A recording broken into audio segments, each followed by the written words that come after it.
Activision Blizzard trial has been a beautiful disaster. And people can fly rumors have got me all mixed up.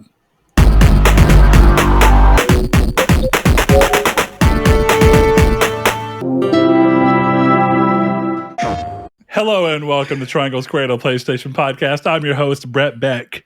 And alongside me for very special episode 311. Oh, wait, hold on.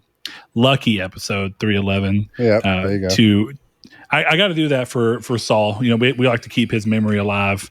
The Phantom of Saul Bridges. The Spectre. That's yes. Alliteration's nice. But Chris Figs joins me as always back for another more normal episode of Triangle Square, the PlayStation Podcast. If you are new to the show, first and foremost, we hope you enjoy what you hear and that you stick around. We will, of course, eventually be getting into we're gonna temporarily lift our ban on talking about Activision Blizzard merger because there's actually a little bit worth talking about for once. That's not just weird speculation back and forth. We're going to talk about Remedy and more of why they talked about going with all digital for Alan Wake 2 and how that's benefited them in their opinion. Sony kind of floundering in the mobile market potentially and more. But first and foremost, what we always do with this show is just check in on what each of us have been playing so that hopefully we can give you, the listener, insight on something you might have been curious about, let you hear our thoughts on something you are currently enjoying or not enjoying, or get you onto something new that you didn't know about. So speaking of onto something not new, but onto something that's unfamiliar in some ways to one Christopher Figs, Chris is like in this weird, he's like in that Groundhog Day loop where he's back to playing a game for the 8th time until it sticks with him. So The Witcher 3 Wild Hunt is still in your favor for now, it would seem. Please expound and then let us know if there's anything else that you've been playing, Chris. Well, to get it out of the way, I have not played anything other than The Witcher 3 for 2 weeks now. So other than like Marvel Snap, but nothing else. The Witcher 3 is fantastic. I'm really enjoying it this time. I don't know what else to say about it. I'm the furthest I've ever been outside of like miscellaneous side quests and hunter contracts, because I am playing the game through on Death March mode, as we've mentioned before, and I don't want to do the hunts on Death March mode. So I'm going to beat the game and move it down. Although, like I was saying to Brett before the show, the game has become much easier on Death March mode now that I have better gear and I'm spec'd out into I've been playing a Signs build, so I'm very much into Quen and Ard. So it's been significantly easier to the point where it's one of those things where if I make a mistake, I'm gonna die. But if I don't make a mistake, like I've got this in the bag. And there was one, it actually makes me feel really good, like, because it makes me feel like I'm good at it. Like, I don't know how often you have that experience where you're playing a game and you're just in the flow of combat so much that you're just like, oh, I'm actually kind of sick. There was one point last night I was playing, and I think I took out like 10 dudes in a fight, like without getting hit. And I just took a video. I saved the video. I was like, that was some badass witchering. I'm keeping that in the tank there. It's funny you say that because my saved Witcher videos are all the game freaking the fuck out on me. Like there's one where I'm rowing a boat in the water and I go to stand up in the boat in the middle of the water on accident. I hit the wrong button, but as soon as Geralt stood up, he just got flung into the air like 1,000 feet. And then suddenly it's like the model just, like my camera followed him, and then suddenly it just snapped back to the boat, and he was standing there in the boat again. And I was like, what the fuck just happened? I had one glitch today where I thought it was really funny, where I'm going up this hill, and on Roach, which one of the worst things about that game is Roach. He sucks to the point where I just start running half the time. I don't even use him. But yeah, I was going up this mountain, and it glitched out so that Roach was running on his front 2 legs, and the rest of it was sticking up, and Geralt was like 90 degrees towards the ground. I'm like, this is funny. I'm not even going to complain about this one. So yeah. I actually had that same glitch in Red Dead 2. Really? I've had that in more horse games than I'd care to. I had that in Skyrim. Once they added the ability to fight on the back of horses, I started riding horses more. And then I noticed that would happen anytime I'd go to try and go into combat and leave it. Like if I try and aim or something, if the horse would freak out and just run on two legs at a weird angle. Yeah. Horse was horsing around. Yeah, he was horsing around. No, not to be confused with joshing around. Right, exactly. Or doing a folly. But I think there's something interesting to talk about that I don't know if we've broached with this is how time and place video games can be. And I don't know if you've had the same experience as I have thrice now, where I've gone from talking on this podcast about how much I hate a certain game to a year and a half later, I'm like, I think that's one of my favorite games of all time. And I don't know if you've had that, but I think it's funny because, I'm sure you remember we had that whole thing where I don't like Horizon, and we talked about it on the show and people were upset. And I think a lot of the stuff with that is it's just time and place. The time and place I was at when I played Horizon, like I just didn't want to play it. Like it's not something against the game, but it's stuff that I didn't enjoy that I was just like, I'm good. Same with God of War. I noticed this week, since for some reason my phone is back to getting notifications of when you install stuff. If I'm not mistaken, at least I'm pretty sure that's what that was. That you reinstalled Horizon Forbidden West and I did, yes. Diablo 4. I did, yes.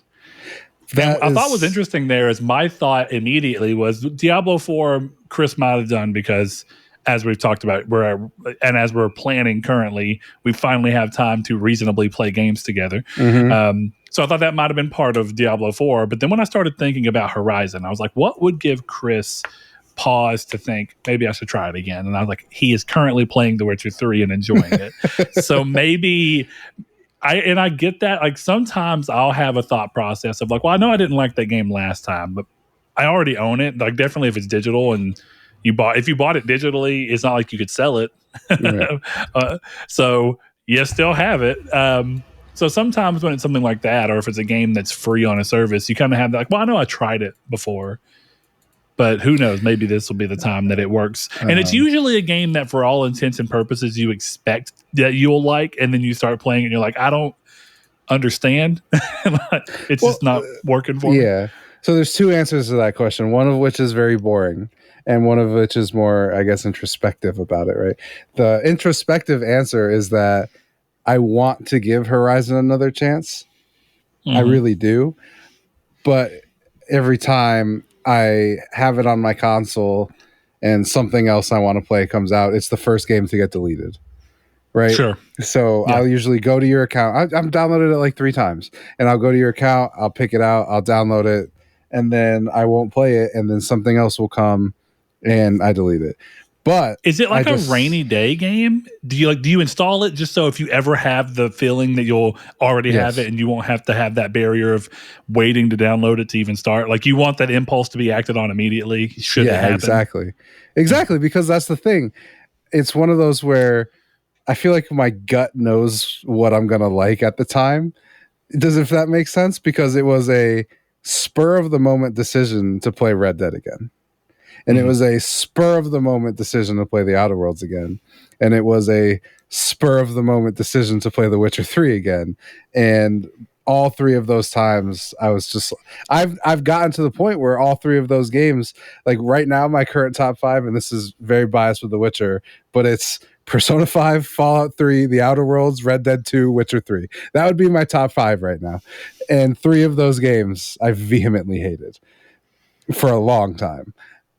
And so I think there is something to the fact of like with Horizon, like because I do this podcast and wanted to have an opinion, I forced myself to play it and I didn't enjoy exactly. And I didn't enjoy what I was playing at that time. Right. And the same thing with The Witcher, where it's always been a conscious decision to, I'm going to go back and try this again. There must be something wrong with me. Clearly there was, but the reality is it's so funny that you say that because this is it's a dumb comparison, but it's really true. I'm like 80% sure that I still don't like broccoli as an adult.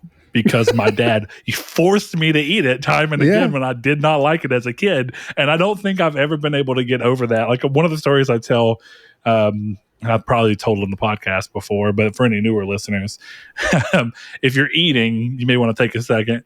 But I remember one time I got sick after I was really young. It was like my first stepdad, so I was probably 7 or 8.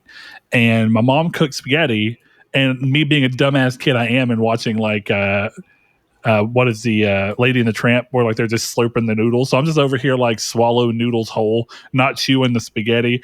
And I got sick for some reason and had to throw up, and I was throwing spaghetti up. And since I hadn't chewed it, it was coming out in long noodles. And if you know anything about throwing up, eventually your body will be like, bro, I need to breathe. So I breathed noodle back in and just threw up more viscerally. And for years, up until about 5 years ago, if I ate spaghetti, I put it on a plate and I chopped it up with a fork. And my wife was like, why the fuck do you do that? And I had to explain to her. And now I have gotten past it. I'm like, I'm an adult. I can chew my spaghetti. I am aware of what happens if you don't chew your spaghetti. And now I love spaghetti. I can eat it from a bowl. I can, it's really reinvigorated my life because now I can eat chicken parmesan on a bed of spaghetti, and what a good time that is, So that's the analogy. One of these days, I'm trying to think of a game that I have actually hated, and I don't know if I can even think of one right now. It's like one of the things I've noticed as I've gotten older, and it seems like maybe it's not as true for you, though I'd be curious to see what you think of it at least. Because I've played games for so long, I'm usually pretty good at spotting a game and knowing if I'm going to like it, and therefore only buying games that I can tell that there's something there that I'm very strongly likely to enjoy. And so I can't genuinely think of the last time I played a game and was like, oh yeah, I just don't like this at all. Like maybe I didn't like it enough to fall off of it, but I can't think of a time where I had a game that just is it a question didn't land me at all. And this is not meant as a dig towards you, but is it a question of you just don't go back to something that didn't hit you at first? Is it more that? No, it's because of the like this week is a good example, right? The summer is making my yard fucking insane. And I've had to spend so much time dealing with yard work, and I have barely gotten a game in the last like 2 weeks almost because of vacation, yard work, other responsibilities. I mean, kiddo and whatnot. And so I think I'm at that point definitely right now. Earlier the year when I was playing Vita the whole time, it was different. I had more time. The yard really wasn't popping off or anything. And friends don't want to do as much stuff, which is not a problem. It's just, you only have so much time you have to divide. And so like right now is a really hard time for me to go back to anything. Like it's not even really on my mind to go back to something.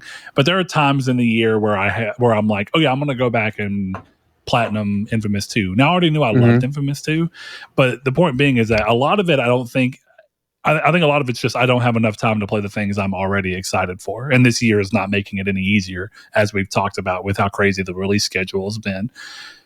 So, yeah, kind of. I mean, do you feel like there's a game you and I have talked about that I've actually started and been like, nah, I don't want to go back to that? Like, there's plenty of games that you and I have talked about that you've played that you want me to play, and I've just not played them yet at all. And that's a different thing. You know what I mean? Yeah. Like, that's... And what's funny is most of them, it's not even because I think I would like Persona. I don't think I would like the time investment. Do you know what I'm saying? Like, that's it. The time investment is the thing that scares me off. So that's the difference between something I think I'd like, but there's a different factor, and something that I just don't, I don't remember liking. But do you have an example you can think of that you've talked to me about? Not that I can think of. My thought is more like I think you get a preconceived notion of something, and then you're just like, I'm not touching that. Like your preconceived notion that Persona 5 is going to take too long for me to want to play.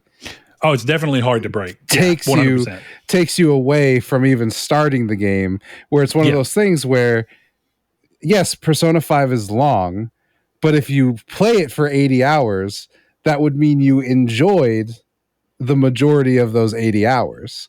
So there really is no reason not to start it just because it's long, because Witcher Platinum is going to take me 100 something hours, but that doesn't necessarily mean I shouldn't have started it. And I think that's kind of the one thing, which is different than what we're talking about, really, because sure. But it kind of goes to the same thing where I've got hundreds of games that you might look at and be like, yeah, this looks cool, but I don't want to spend the time. Where I'm kind of the opposite, where I'm like, I'll spend 5 minutes and see how it goes, or I'll spend an hour and then drop off and sit on the show and be like, your fucking Red Dead is garbage, and then I'll come back later to it. So one thing I'll tell you is that I agree with you in that sometimes the problem I present to a game within my own mind is hard to get past, and the best bet for me would be not having anyone have ever told me that the real way to play Persona 5 takes like over 100 hours. Mm-hmm. That is definitely like unfortunate, because I could see a version of myself playing that game without knowing the time commitment and then it not being a problem, but knowing it creates a mental barrier, kind of like the knowing you'll have to download a game before, like when that gut feeling hits to want to play it, and you don't want to fuck up and have the download happen, take so long that your gut feeling to even want to play it goes away, and you're like, oh, okay. Yeah, you started something else. Or yeah, but I don't know. I guess I don't feel like there's a lot of games that I'm just like truly never ever. It's like I have a list of games that on a crazy random time where I have more time, I'm going to go play. And I mean, I kind of did that on Vita. It's just, it was platform specific. So like I have some PS3 games that I need to do that with. Of course, I need to do that with Wanted, as you continue to tell me. God damn it, man. I've never played it, and there it is sitting there. I can finally get deep into. I know. I can finally get into deeper into Two Worlds 2 after only playing it like the opening hour at launch when it was a broken, buggy mess. Can't wait. And I just went and got it. Yeah. Yeah, so time, there are games that I think, like I could see that game being good, or at least being interesting. So I'll make my way back around to it eventually. I'm trying to think if there is a game I truly feel like I played 100% just didn't enjoy. Because the upside to having a pretty good gut feeling about what you will and won't like, and only buying things that you feel you'll enjoy, is the upside. Clearly, I'm not wasting money on things I don't enjoy very often. Downside. There are, and I know this, there are times where something doesn't look like it would do something for you, but then you start playing and you're like, holy shit, this is cool. And, it's like Inscription, I think, is a good example of something I was open to. But every time I would look at it, I was like, I don't get it. But that's just looking at it. And the reason is it's a game you have to play to even get. I don't think you can describe that game adequately. You definitely can't get it just from watching something without spoiling. Like, you can probably enjoy that game if you're willing to watch people spoil it, but that's about it. Right. I don't think you can get I don't think you can get too strong of an idea if you'll like it just based entirely off of no, but just that's watching the thing a few minutes of play. That's, I think, the interesting thing with every game, right, is I don't think I've ever bought a game and been like, I don't think I'm going to like this, but I'm going to buy it. But I've definitely bought games where I've looked at it and been like, I think I'm going to like this, and then I turned it on and didn't. And that's, I think, the difference. Definitely one of the differences between us is, like, I feel like you're more willing to just not buy something. You're just like, fuck it. Oh, 100%. And I'm just like, whatever, I don't care. Well, definitely now that I've gotten to the point where I only play something or only buy something when I'm ready to play it. Like I bought Final Fantasy 16 yesterday because I was like, I'm starting it today. I got really lucky with that, because if I wasn't playing The Witcher 3, I would have bought that knowing that you were the one planning on buying it. But I got to with Witcher 3 and I was like, I don't even want to play Final Fantasy. But if it's a game that I'm going to get anyway, realistically, you can just tell me to get it and I'll go ahead and get it. But my habit that I have formed is to not rush out and buy something until I'm ready to play it, because it can save you money. But like on something like that, because like good example is Star Wars Jedi Survivor, getting that for $30, I'm so glad, because considering like all the problems I've had with it, I think I'm much more lenient on the game than I would be had I actually spent $70 on it. Oh, 100%. Absolutely. I don't know. So Either way, the less interesting reason that I downloaded Horizon is because I bought a 2 terabyte SSD for my PS5. So I just threw it on there and I was like, there you go. But I want it, like we said, I want it available for when the time strikes. Well, there you go.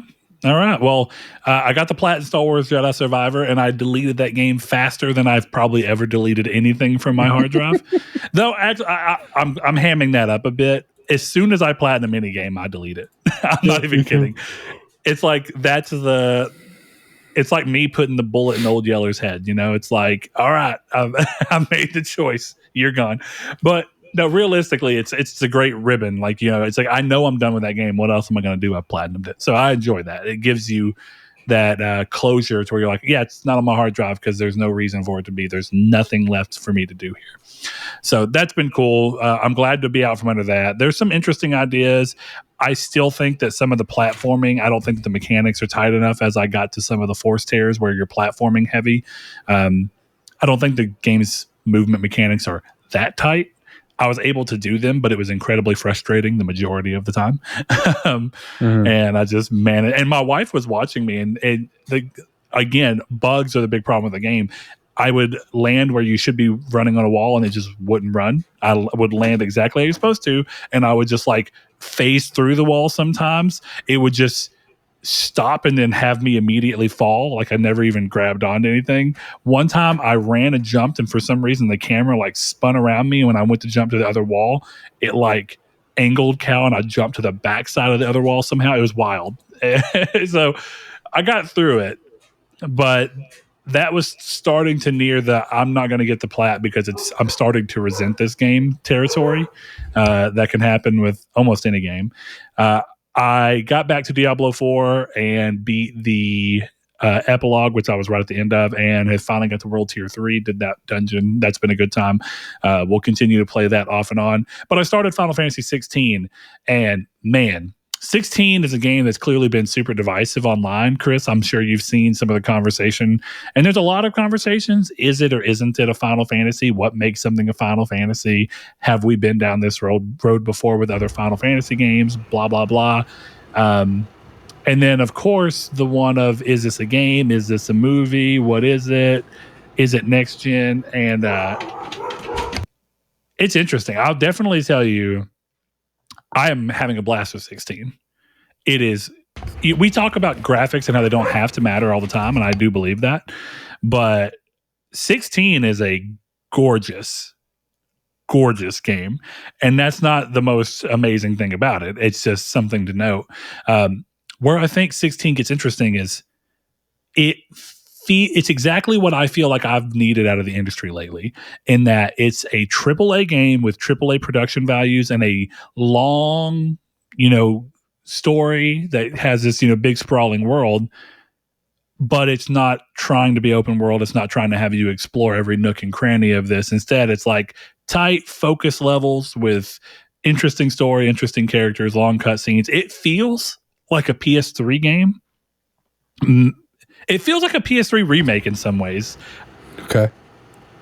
And that is really weird because while I'm playing it and I'm looking at the presentation and how it's almost mission based with the way the map works, where it's like you'll go to a map and you'll spawn into an area, you'll walk through it, and the story cutscenes will happen after you fight all the things. It reminds me, for anyone who's played it, it reminds me of Drakengard 3 if Drakengard 3 was given like AAA budget. Like, it's designed in a very similar way, and then it goes to these very adult, dark, brooding, sometimes long cutscenes, and I'm having a blast with it. But I 100% see where someone might feel like this. It doesn't feel. It looks next gen, and it feels decidedly 2 gens ago. But I mean that with all the love in the world. Yeah. We talk about how much we love PS3 games all the time. We love some PS3. My biggest concern that I've heard is just that it plays like an MMO, and I don't know. I haven't started it yet. I've been way too deep into Geralt of Rivia's ass to play anything else. But I have heard that in regards to the side quests. I can tell you I'm not incredibly far in the game since I started it yesterday, but I have wanted to keep playing it.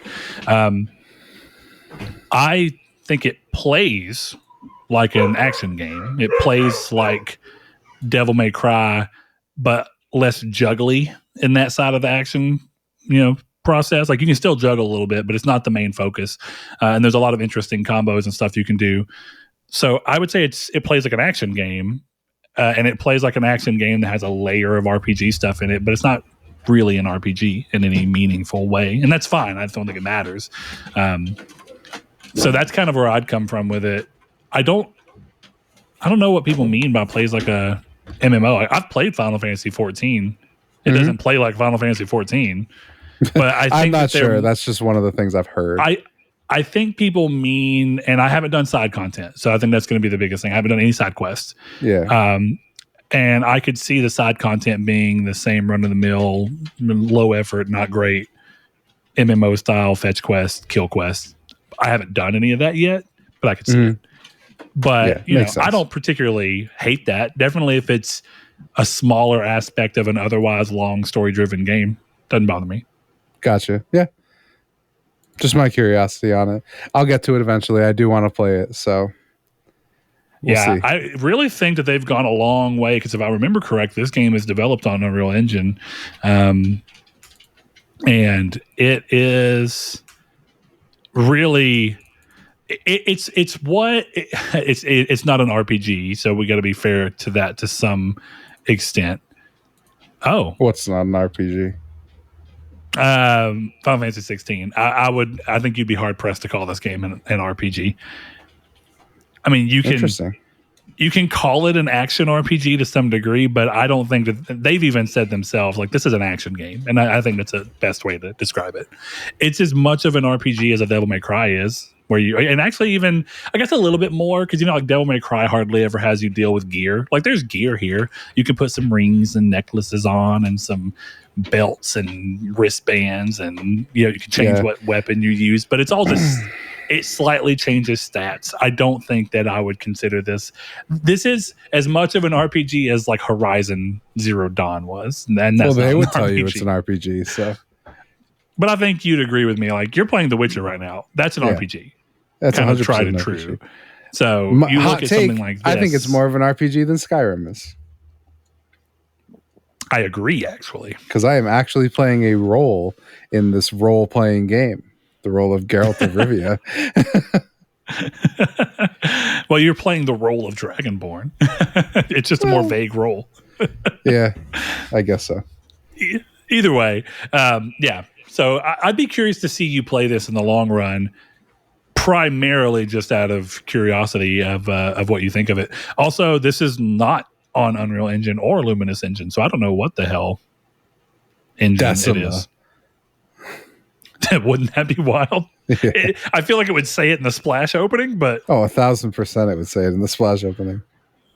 Still pretty interesting. So yeah, whenever you get around to it, I'd be curious to hear your thoughts because I just think it's undeniably, with zero stink from me when saying this, it is a PS3 game in structure. And it does do one thing that I know Saul hates, and I can see there's times where even I'm like, why did you even bother? Where the game will go from a cutscene and then it will transition to you controlling the character, and then you'll just like walk up a hill and then it'll start another 5-minute cutscene. And you're like, why? Like, I got nothing from walking up that fucking hill. I don't care. You could have just kept playing. You could have just cut to the next cutscene. You could have had me walking up the hill be a cutscene if you needed to just locomote Clive somewhere else. You know what I mean? It's like, I don't care, but giving me the control at the beginning of the game, and it was like in like the opening hour or two, and then having me walk up a hill, I'm like, I know exactly. I did nothing else. And Kingdom Hearts had this when you're at the end of one section, you literally land at a cutscene, you walk forward, and then another cutscene starts with the final boss, and you're like, what? Why did you waste time? And my assumption is for Kingdom Hearts, and maybe this is so that you have, I think it might be that, but I actually think it's to give you a chance to change your build. There's a buffer to where, like, now in this game, clearly this is the opening. You don't even know what a build is. It hasn't introduced any of that mechanically. There's no reason. But in Kingdom Hearts 3, it might be that you want to change which skills you have equipped, which ones you don't. Maybe you want to change which keyblades you have so that you can change which keyblade form you use to help you in the boss fight. And it gives you a chance to do that. And in this game, if it does it again, I could see that maybe it's to give you a chance to spend ability points on certain abilities before you go into another fight. And so there's a reason for it to some degree, but not in the part where I'm highlighting. It was just kind of like, eh. But I think it's a great game. Cool. Yeah. So with that said, I think we're going to go ahead and move on into the news here, or actually the community's take, rather. The community's take this week came courtesy of our guest last week. If you've not listened to that episode, we had Luke Lore, otherwise known as the Insipid Ghost, from the Xbox Expansion Pass podcast. And he, and in his guest capacity, chose to ask the question of which controller do you prefer? A DualSense style controller with its haptic feedback and adaptive triggers, or something more along the lines of a traditional Elite controller like Xbox, Astro, Razer, and more offer? And you know what's funny is I don't think any of the responses, none of them are wrong, but I think it's funny that what I got from what he asked was different than what I feel like a lot of people got out of it.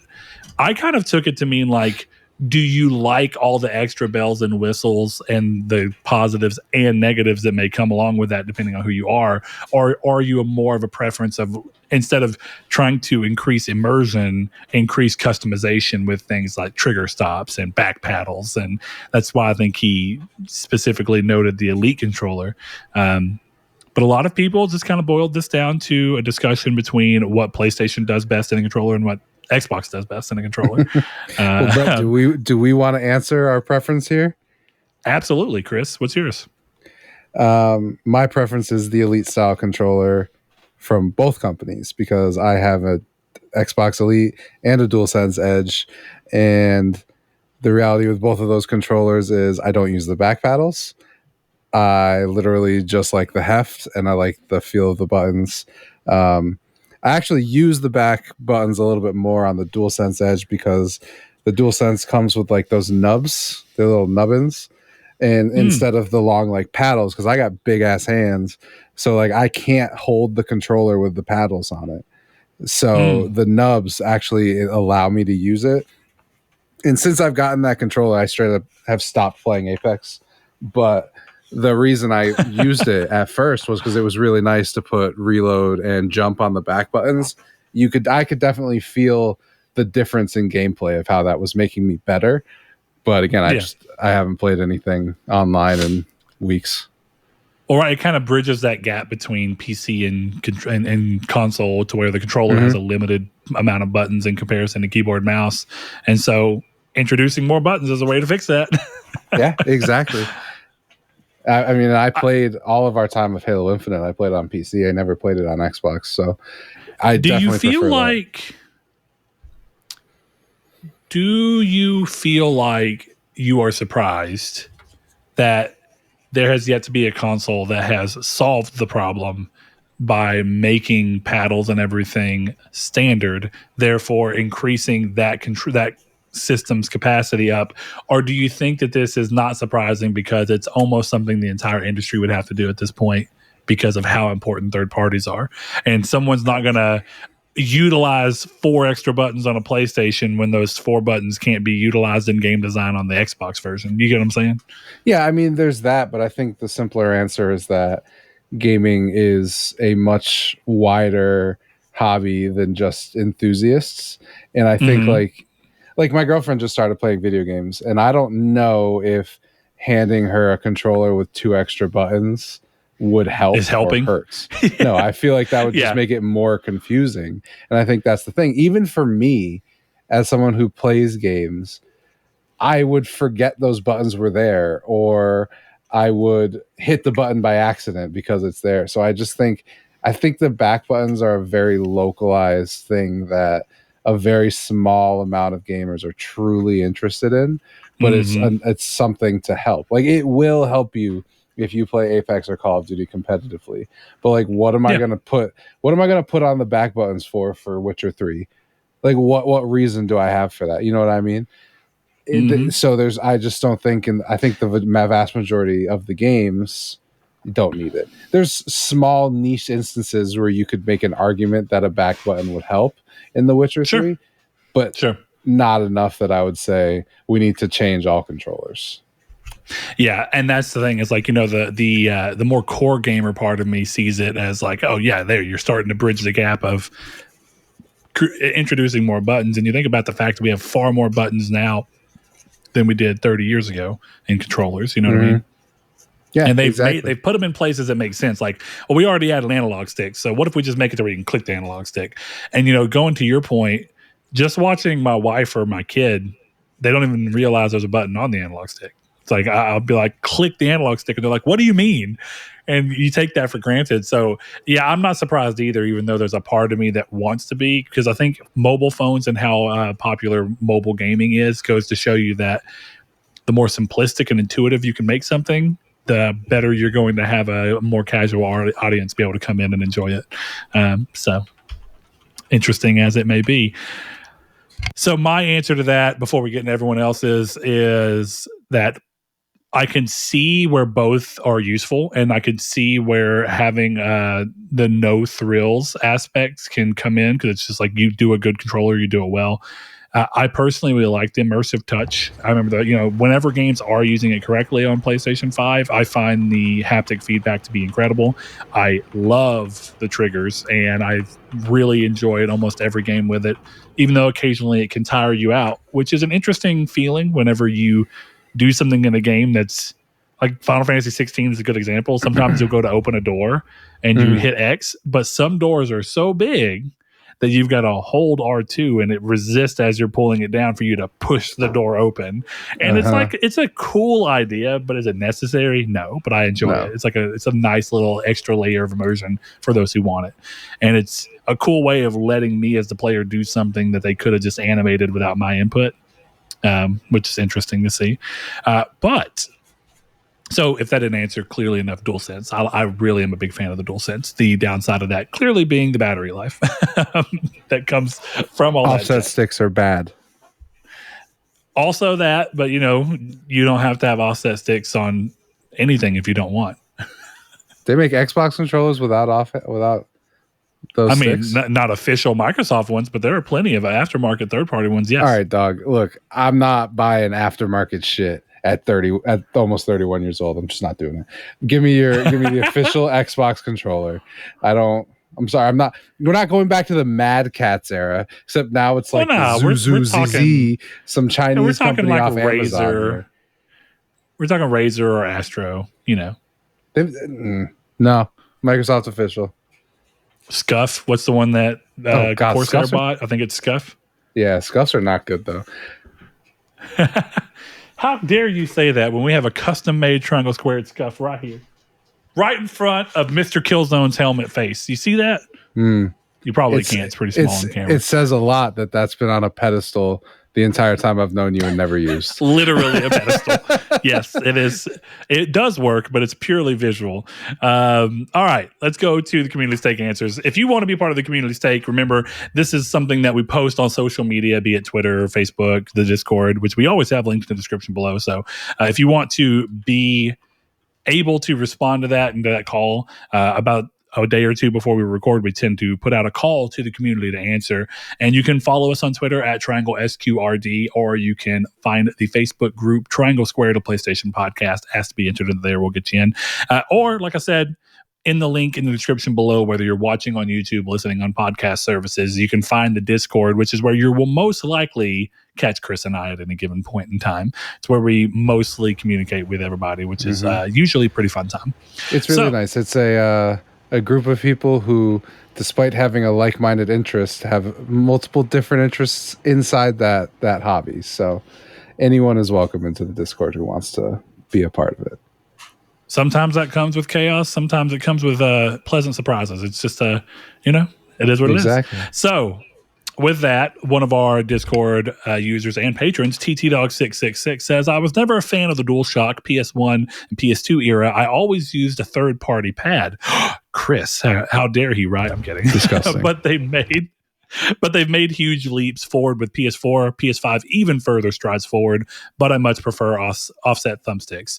Boo this man. I'm kidding. I mean, look, to really answer it, I would actually find it incredibly interesting if Xbox made an official symmetrical stick controller, and PlayStation made an official offset stick controller. Like, you know what I mean? Like, that would be interesting, because then it really is just, where do you want to play?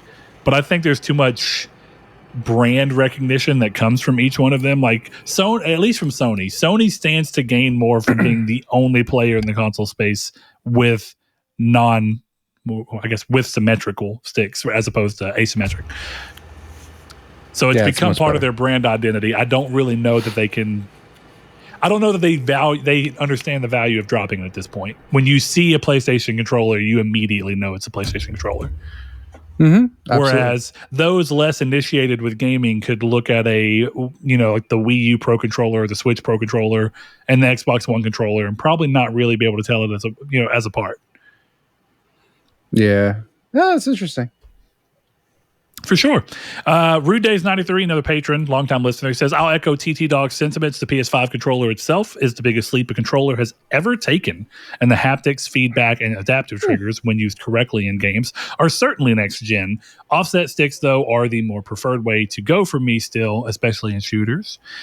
So now that we've got those two, we're going to flip back around to someone who feels a little differently. Jehudi, MD, longtime listener, longtime patron. I was a PlayStation player since the very beginning, so I have got used to the controller layout and ergonomics. While they have changed it, especially with the DualSense, I still prefer it from a perspective of being familiar with it and how it feels. The Xbox controller is good too, and I don't think there is much difference with either. The Nintendo Joy-Cons, on the other hand, is a whole different story. And that's why, thankfully, the Joy-Cons are not the only way to play the Switch. They are the superior controller, though. Oh, really? No. Why do you say that? Because it was a trolly thing to say. Not real. Sarcasm. Josh Ayers, another patron. All the patrons came out for this. He says DualSense, zero doubt in my mind, it is how controllers should be going forward. Increasing immersion is the way forward. And the last one I think is going to get to where this is interesting. Velvet Thunder comes in much like Chris, in a way. Another patron. He says, isn't the DualSense Edge both of these things? I choose that. And it is.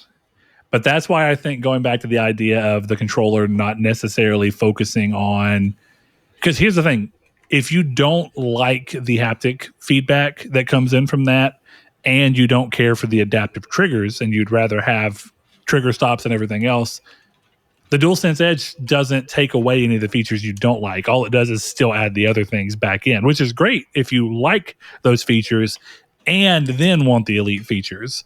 But if you're someone who really wants, more of a controller that is just functionally good, because I think that there's a strong argument to say that, functionally speaking, an elite controller makes more sense functionally than the DualSense as just an immersion controller. But the immersion controller is going to matter to a broader audience than a fully utilitarian controller would.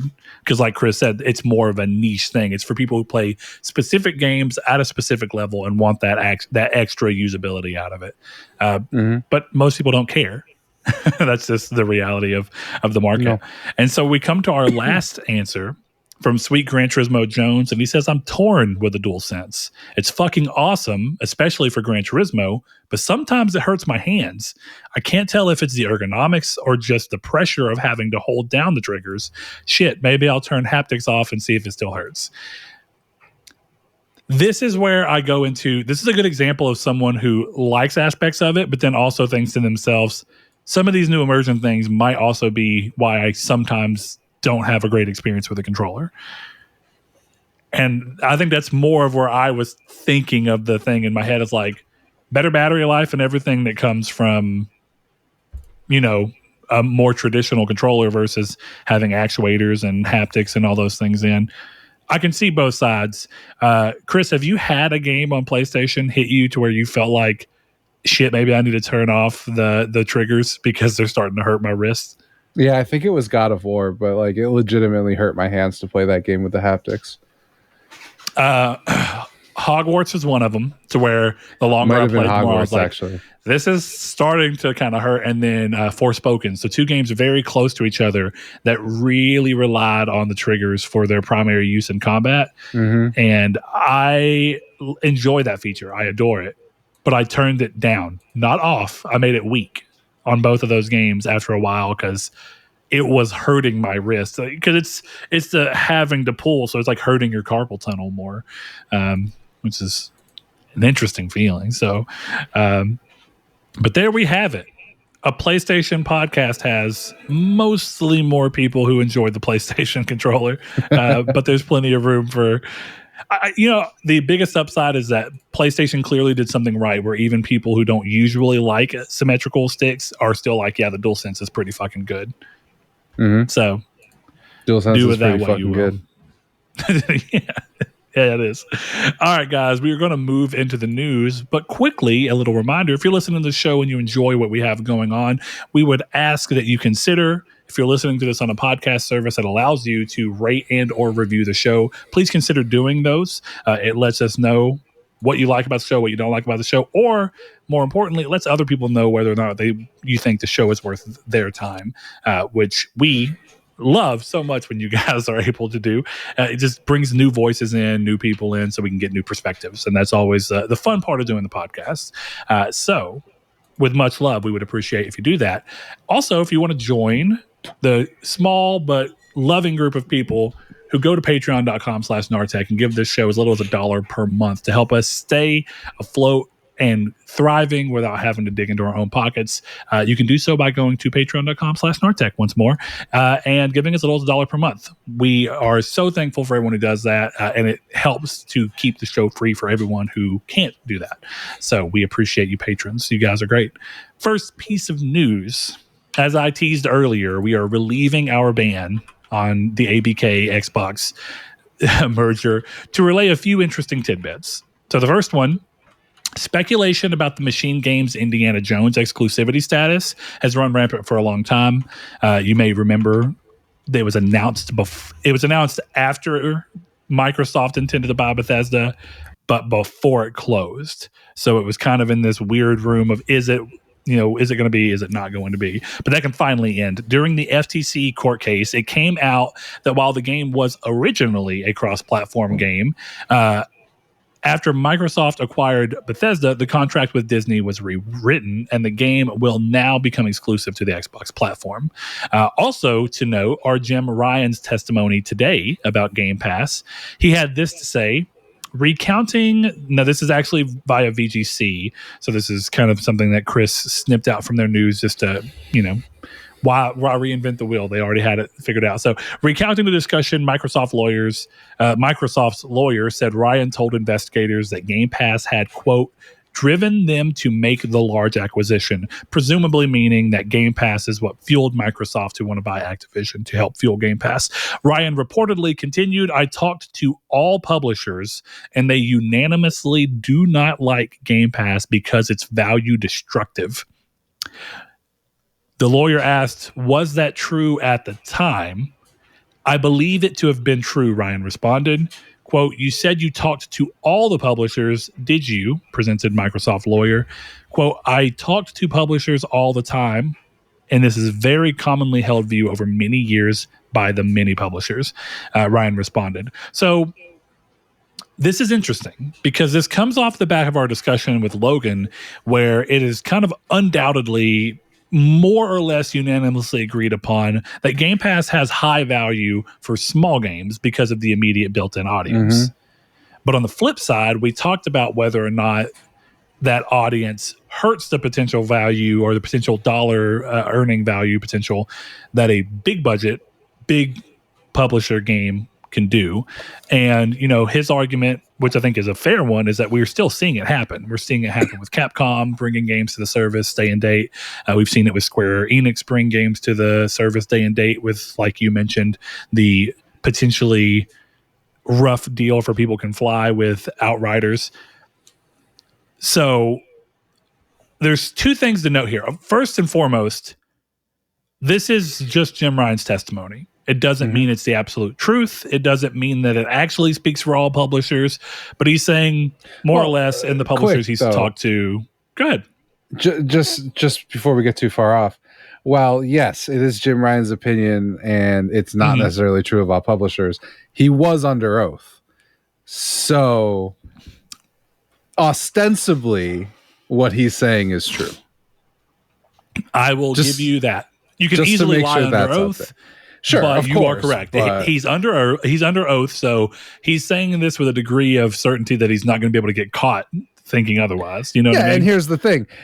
Who's to say he doesn't go to Sega and Sega's like, yeah, we hate Game Pass. We hate it. By the way, we're going to need about $20 million more for exclusive Persona 6 on the console.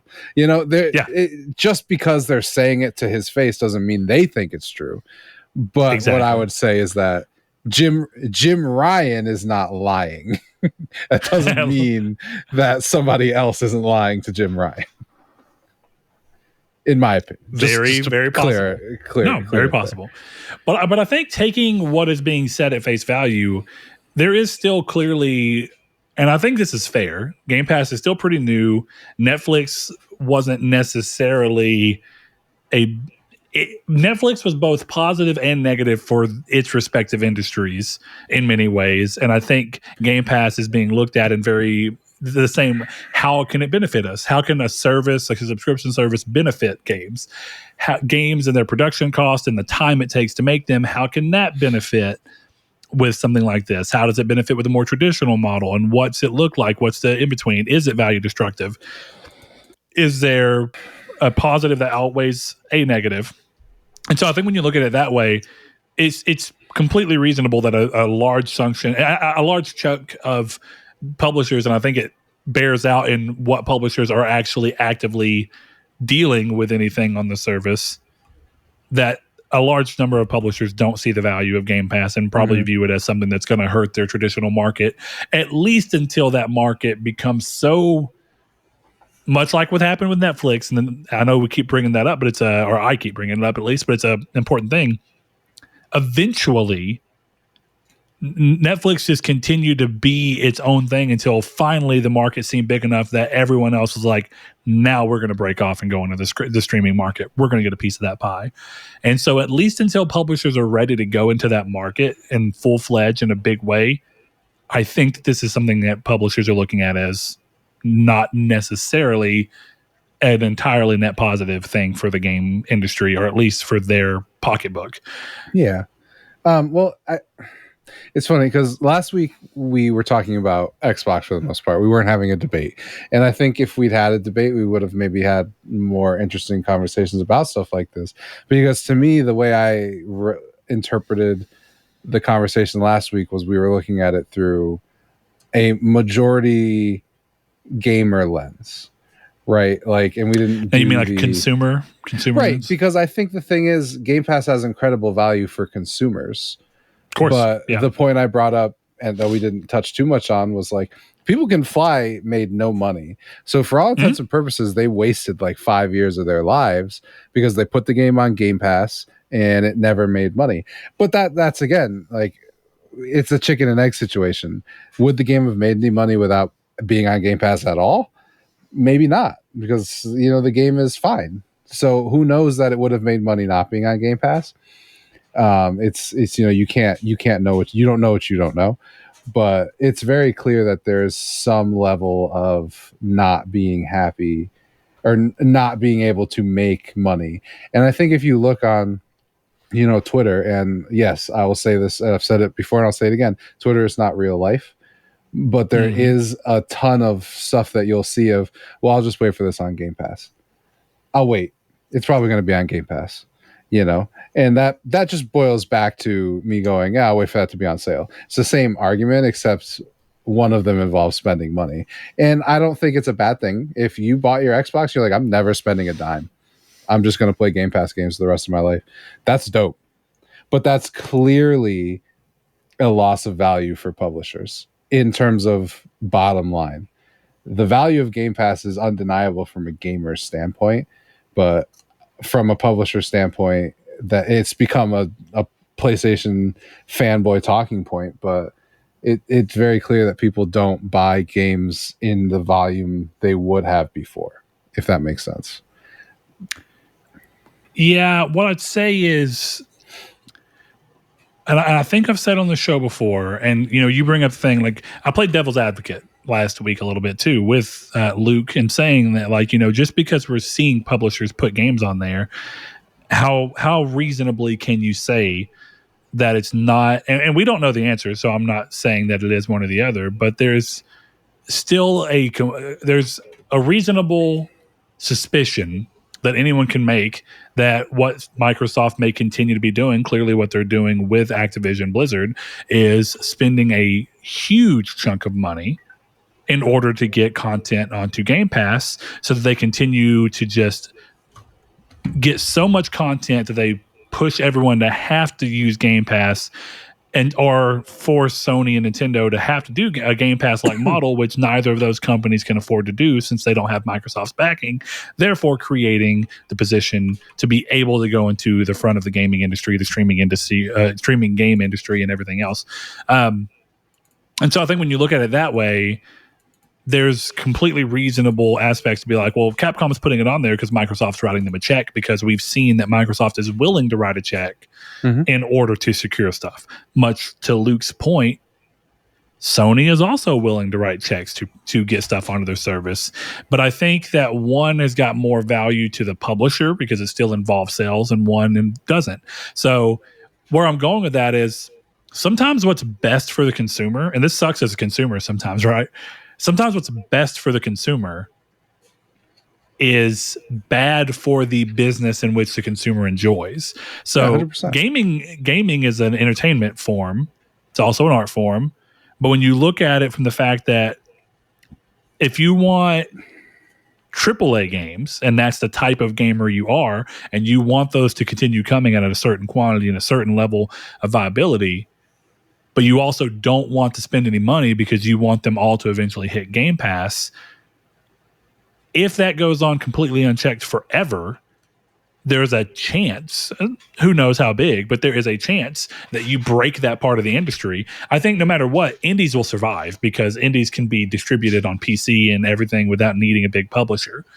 But when you're looking at truly AAA games, you might be biting the hand that feeds by saying, I'm going to wait until this hits PS Plus. I'm going to wait until this hits Game Pass. I'm going to wait till this hits whatever service it is that you're talking about at any given time. So what's that old saying? What's good for the goose isn't always good for the gander. I mean, that's exactly. It's true. Look, it's very true. So I think the last thing I want to say on the Game Pass topic is just both sides of it aren't necessarily correct. Like, I respect Lauren Landing and his opinion on Game Pass, right? But like, it's also not 100% correct, because he was upset about, how it did on PlayStation PS Plus, and how it could have done better if it wasn't on there. But he's looking at how many people downloaded it. Now, I can tell you that I would never have purchased Oddworld Soulstorm, but I did download it for free. So, just to play devil's advocate for the other side of the argument, is that also doesn't make sense. Him looking at, we sold, we got 20 million downloads on Oddworld on the first day, and we lost money because 20 million people had downloaded the game. I'd be a billionaire. It's like, sure, but there's not a chance in hell that 20 million people were going to pay $40 for that game. You know that as well as I do. So both sides I think he of was the really argument looking at it. Yeah, that's fair. I think he was honestly looking at it from a reasonable percentage. Okay, so if we got 20 million downloads, well, 5 million of those people had bought the game, we'd be doing a lot better than we currently are. And I mean, that's true, but it's exactly what we talk about with People Can Fly and Outriders going, and it wasn't their decision because they just signed a deal with Square to make a game, and Square said, yeah, we're going to put your game on Game Pass. And so we can't really, but the reality of it is they signed a deal with Square, and then Square did what they wanted to with their game because they're the ones publishing it and owning the IP most likely. So in that sense, it's just People Can Fly getting, reaping what they sowed. Not that they deserve it necessarily, or not that it's not unfortunate, but it's just the reality of where this is. Same thing's true of Lauren Landing and the Oddworld situation. It's like, yeah, it sucks that you feel like there's a version of this where you could have done better, but the truth is that you'll never know because you signed a deal and now you're just having to reap that. Like, unless you sign that deal being held at gunpoint, then the conversation changes, but it's unlikely that that's what happened, So yeah, I highly doubt it. though, honestly, if there's a version of Sony going door to door to indie studios, like indie developers, and just fucking Pulp Fictioning them, where they just walk in and be like, "I said sign, motherfucker." What do you mean, eating? say what again? That would be great. We're on PS Plus Extra with cheese, baby. So you're telling me we have all this AI stuff now, we can put other people's faces on other things, and you're telling me no one has thought to have it to where they just take that scene and have like John Travolta be replaced by fucking Jim Ryan? It's Phil Spencer and Lena Khan. That'd also be funny. They redo Blank Check, that Disney movie, and they just Phil Spencer runs into a developer's bike and he just hands him a blank check and was like, just fill that out and we'll put your game on Game Pass. Yeah. We do one that's about Xbox Game Studios, but it's just all of 13 going on 30. All right, Brett, hit me with the next one, baby. Next piece of news here is a little bit different. It's in a Square Enix roundtable discussion about the 35th anniversary of the Final Fantasy series. Yoshinori Kitase said that many people in the studio want to remake Final Fantasy VI. Still, he says that he can't even think about that until Final Fantasy VII's remake is finally finished. And you may remember that the third part is currently in development, but it's coming well after the already 6 to 8 month out, maybe longer rebirth. So yeah, if we get a Final Fantasy VI remake, that's got to be 2030 at minimum. It's going to be like my kid's first game. For being honest, like we'll be lucky. We'll be lucky if we get the third part of Final Fantasy VII by 26. That's the depressing thing about how long games take to make is like I can expect maybe 5 more Witcher games while I'm sentient. One more GTA while I'm sentient. GTA 6 and GTA 7, and then I think I'm good for GTA 8. Like, have you ever thought about the fact that gaming is so different now because since development takes so long, you no longer grow up with a character like you used to? Have you ever thought about that? Like even movies, like like Indiana Jones up until the very long hiatus before they got to Crystal Skull, and then the equally long, if not longer, hiatus before the newest one that's about to come out. Like Dial of Destiny. Like you grew up with Indiana Jones. You grew up with Star Wars. There was one every year or two. Like you got one consistently. And then for us, like we grew up on Uncharted. Like I think we love Nathan Drake because we grew up. We got to see 5 iterations of Drake across 8 years. Yeah. And now we're getting to a point where you have 2 iterations of Aloy in 10 years and 2 iterations of Kratos is, depending on where you came in for Kratos, it's a little different. Daddy but Kratos. Like if 2018 was your first God of War and then you had to wait 4 years, which is actually not bad for modern industry for Ragnarok, and now you're going to have to wait who knows how long for another one.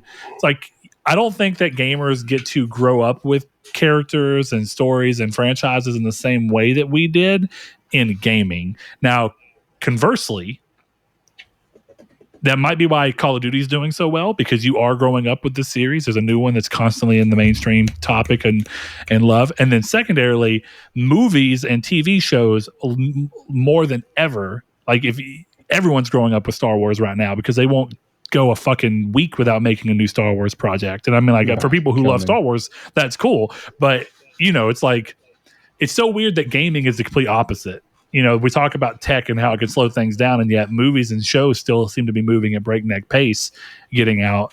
And yet we're waiting 5, 6, 7 full console generations without a new entry in some of the gaming's most important series, Like, dude, Final Fantasy 16, you can argue that Final Fantasy 7 counts, but it's a remake. It's a little different. If we take it away, we went from Final Fantasy 15 in 2017, if I recall, 2016, and Final Fantasy 16 just came out. That's crazy. Yeah. It's taking too long. Bring the cycles down, man. Smaller games. I am curious how long they actually worked on Final Fantasy 16 because of the fact that it's really linear. Like everything I've done so far is really linear. And I say that with love. Kind of like when you were playing, what was that game, Chris? You're going to have to remind me right now. Weird West, Evil West, one of those two? Evil West, yeah. Evil West. There's a lot of games with West in the title that came out. But it's like the entire time you were playing that, you're like, yeah, it's linear. It's fucking awesome. Yeah, it is. So, throwing that out there. So I like them. I would love to see that Final Fantasy 16 started development when they announced it for the PlayStation 5 like that year. That wouldn't be that bad if that game took 3 years to make. No, that'd be impressive. But we're moving on to the next piece of news. And this one, Chris, I'm a little curious to see your thoughts on because you're already a kind of digital champion, I would say. So Remedy recently stated that on top of the value of being able to offer the game at $60 instead of the now standard $70, Alan Wake 2 will also be opting for digital only due to its ability to help them hit their intended release date while allowing them more time to polish the game since a gold master is not necessary to produce for a digital release. So that means instead of having to get a version of the game onto a disc, a month before your time so they can be produced and shipped and then work on a day one update, they can just work on the game up until the week of release, more or less. And this, I don't know. There's been a lot of digital versus physical conversation happening on the interwebs this week. Actually, I had a tweet of more or less my stance I've been saying on the show that we shouldn't be quick to kick physical out of the door just because we prefer digital, some of us, because physical still acts as a good balance to the flip side of the more limited nature of digital in some ways. And that blew up. But I wonder... Some of it I know is because of games that are changing things and being like, yeah, we're going to update it and you won't be able to play the original version of that game, like that Skullgirls or whatever the game is called. There's some other stuff going on. But, yeah, that's been a big topic of debate is physical versus digital. And we've talked about that a lot on this show. But what do you think specifically about the fact that digital does offer you the ability to work on a game up until release as opposed to having to stop in order to make physical media? I mean, this sounds like bullshit to me. You think so? Yeah, because, obviously it depends on the game, but there's definitely been a couple times where you've seen our game went gold tweet like 2 weeks before the game came out. Mm-hmm. And I can't be convinced that 2 weeks worth of work is going to get you from day one patch to no day one patch. I just don't believe that. It's not what they're saying, but it's definitely what they're hitting. It's the subtext. Yeah. Well, all they're saying is that we can work on it until 11:59 Eastern on release date. And then, sure, you can. Well, you still have to send a version in for certification for each place. Right. So, you still have to send a version. Some build has to go to Sony for them to say, yeah, we approve of this to hit the store. You can't do that at 11:59 the day before. You know what I mean? No, I think... So to me, to your point, I do think there's a level of you're still having to put a build out to send to people and then say it, but we're also still working on a better version of that build. Continue. Yeah, this to me just feels like they gave the reason, and the reason was it's cheaper for us, it's cheaper for you, which makes us more competitive. The problem with that is people are used to paying $60. So it doesn't feel like you're saving anyone any money. If they'd come out and been like, Alan Wake, digital only, $49.99 on console, I think there would be very little controversy. There'd obviously be some of the like, I want all my games physical and digital, all the stuff people are arguing about. Totally fine. But I don't think the money saving aspect of it resonates with people. It doesn't resonate with me, and I don't mind the decision because I'm used to paying $60. You're not saving me money in my head, So it's kind of the same philosophy as why stuff is $19.99 instead of $20 because it feels like less, and this doesn't feel like less. This feels like the same amount, right? Paying $70 $70 is still so fresh, right? And paying $70 doesn't feel like I'm it doesn't feel like I'm paying the new norm. It feels like I'm paying $10 more for a $60 game. And that's just going to be the perception until 70 becomes the norm with everything. And then, bam, we just saved you $10. All right, cool. But right now, that's not the norm. A lot of publishers still haven't adopted it. A lot of games that come, I would have to imagine if we had the data, more games come out at 60 than come out at 70 at the current moment. Because there's not a lot of games coming out just for next gen consoles. So that $10 I guess what you mean savings, is there's a lot of games that are still coming out with a $60 version, even if they also have a $70 version. I was just saying, like a blanket, I will be willing to bet $60 has been the best, still has been the price for most games. So it sounds like you're kind of saying that what Alan Wake or what Remedy were hoping for with Alan Wake 2's announcement is that it would be viewed kind of like when Sony said Ratchet and Clank will be $40 when games were $60, and correct. Sly Cooper Thieves in Time will be $40 when games were standard $60 at that point, and then the jump felt like, oh, okay, yeah, right, exactly. So I kind of get what you mean. We haven't gotten to a point where, oh shit, I'm paying $60 for my video game, feels like I'm paying less money. I've paid $70 like 4 times, if that. Like it doesn't feel that way. You also overpay for other things, right? Like you pay more than 70 because you wanted the watch and the different things for Starfield, or you wanted the collector's edition for Resident Evil 4. You know what I mean? It's like you're also used to paying more than 70. But Resident Evil 4 launched at 60. So with that, yeah, you're right. You're right. So with all that in mind, though, I think one of the things that's interesting is I don't think it's going to matter to the average consumer. I don't think the average consumer probably thinks of it this way, but for the people who are having the conversations online or on the internet, I think that it would come down to most of us can just tell that this is really just Remedy not wanting to spend money up front for the beginning. Like if you find someone to publish it, or not to publish it, but to distribute it, much like CD Projekt Red always ends up using WB for like The Witcher. The Witcher was distributed by WB on consoles and any disc version.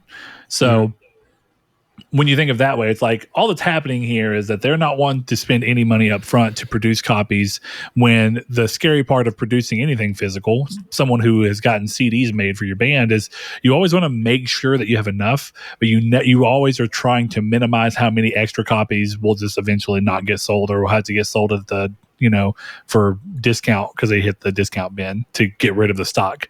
And as someone who can tell you, I ordered like 100 more CDs than I needed, and I think I still have like 50 of the CD that we put out, because it's just the nature of physical is that it's so hard to gauge the demand that you tend to want to go above, but you're scared that you will have to spend more money that you won't see recuperated, and you have to spend money out of the door. Whereas if all you're doing is putting in something out digitally, you're paying when they pay you, and you're not even paying. They're just saying, hey, yeah, we sold your game for you, we're just going to take 30% of that, and then here's your money. Like, you're not having to spend out of pocket. So that's really what's happening. And they're just trying to find a way to PR spin it for everybody else. Like, look, we're saving you guys $10. Yeah, exactly. It feels like a lot of this good is for PR them. spin. If that's what they want, good for them. It's like, I don't care. Well, that's the thing. Just be like, we're going digital only. That's our decision. I'm sorry if you're upset. You know what you say is, we are one of the few independent developer still in existence that is making AAA-ish games that is not owned by a publisher or whatever. And so we do not want to run the risk of having to spend money out front. But, it's always about the spend. It's always about the spend. In a weird way, I almost wonder if Remedy just really came out and was like, guys, we're independent. We're putting this game out without having to worry about anybody else. And as such, we want to make sure that we minimize the cost on us for things that aren't necessary. So we're choosing to forego physical. I think people would rally behind them, actually. I think people would be like, yeah, because then your messaging is they're independent. They're not controlled by anybody. Nobody's got their hands telling them what they can and can't do. I've always been a person who, if the president did a press conference and was like, we're going to war because I don't like that guy's fucking shirt, I'd be like, okay. Like, genuinely, like, that's a shitty reason, but I would prefer that to WMDs in Iraq. So, like, it's the same thing here, where I would prefer you just go, we just don't want to fucking make discs. Then be like, well, we're saving you $10 and we got an extra 2 weeks to do edits. And that just to me is just like, dog, don't lie to me. It's like I tell my staff at work, right?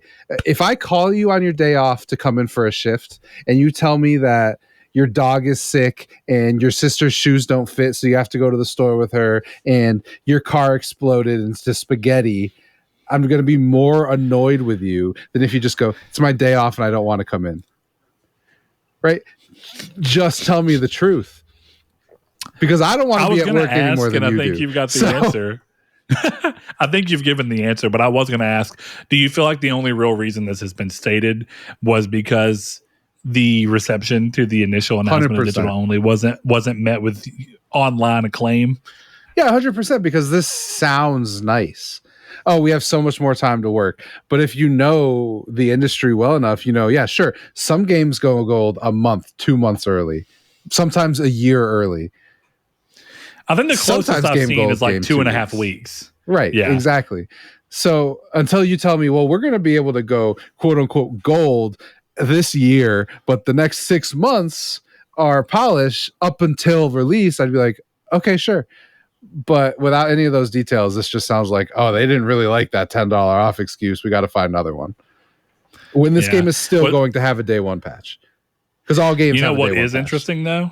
It was right before they actually went gold. But apparently like 4 weeks before God of War was supposed to go gold, maybe 3 weeks, I think it may have been Shuhei. I can't remember which one of them, but they were like, this game's in trouble. It's like most of what's supposed to be working is just not working correctly. And in 3 weeks, they were able to get the game to the award-winning, almost problem-free game that we actually got at launch. So you're talking about The Last of Us? And how if they hadn't delayed it, the game would have been like a 7, I think they said. And then they delayed it and fixed it, kept working on it, and now it's a 10. Yeah. It's interesting to see, but it's like even then, because, you know, they were real iffy on putting a date on God of War, and they did the same thing with Ragnarok. We're only giving you a date like a month out. But even at the point that they gave a date, the game was apparently really rocky, and they were like, yeah, we don't know, but we've got to put a date on it. We got to put an end date eventually. Yeah. And it rallied together and worked, but, you know, you think that's got to be the exception, probably not the rule. No, definitely not. But, you know, shout out to Santa Monica for apparently being able to turn a game completely around to being a 9 out of 10, 10 out of 10 game of the generation, multiple accolades. That's got to feel good. Yeah, unless you just like crunched your life away and you're like, I don't fucking care. No accolade is worth it. I don't know. All right, a couple more pieces of news, and then we're going to get into the questions. So we have Sony's fledgling pursuit of the mobile market has produced a Wipeout game they barely mentioned, and the acquisition of a mobile-specific publisher in Savage Games. That pursuit has hit a huge roadblock as Nicola Sebastiani has left the company after 2 years of running the division. Now, Chris is the one who wrote this news piece, and I'm going to assume that Nicola Sebastiani is the one who was at Sony leading the mobile division at Sony. Sorry, yes, he was the head of Sony Mobile. That's what I thought. I knew I recognized the name. So, yeah, that's interesting. You know, we've seen a few games come out of that. There was a Sackboy Run game that's come. I think there's, Wild Arms got some phone games, weirdly enough. Like, there's some odd usage IP that Sony's used for their mobile games across the years. But I don't think we've seen anything too big from this. I was looking at this this video that was kind of recounting Nintendo's history and how many times they've gone up and down and been worried about going out of business and whatnot.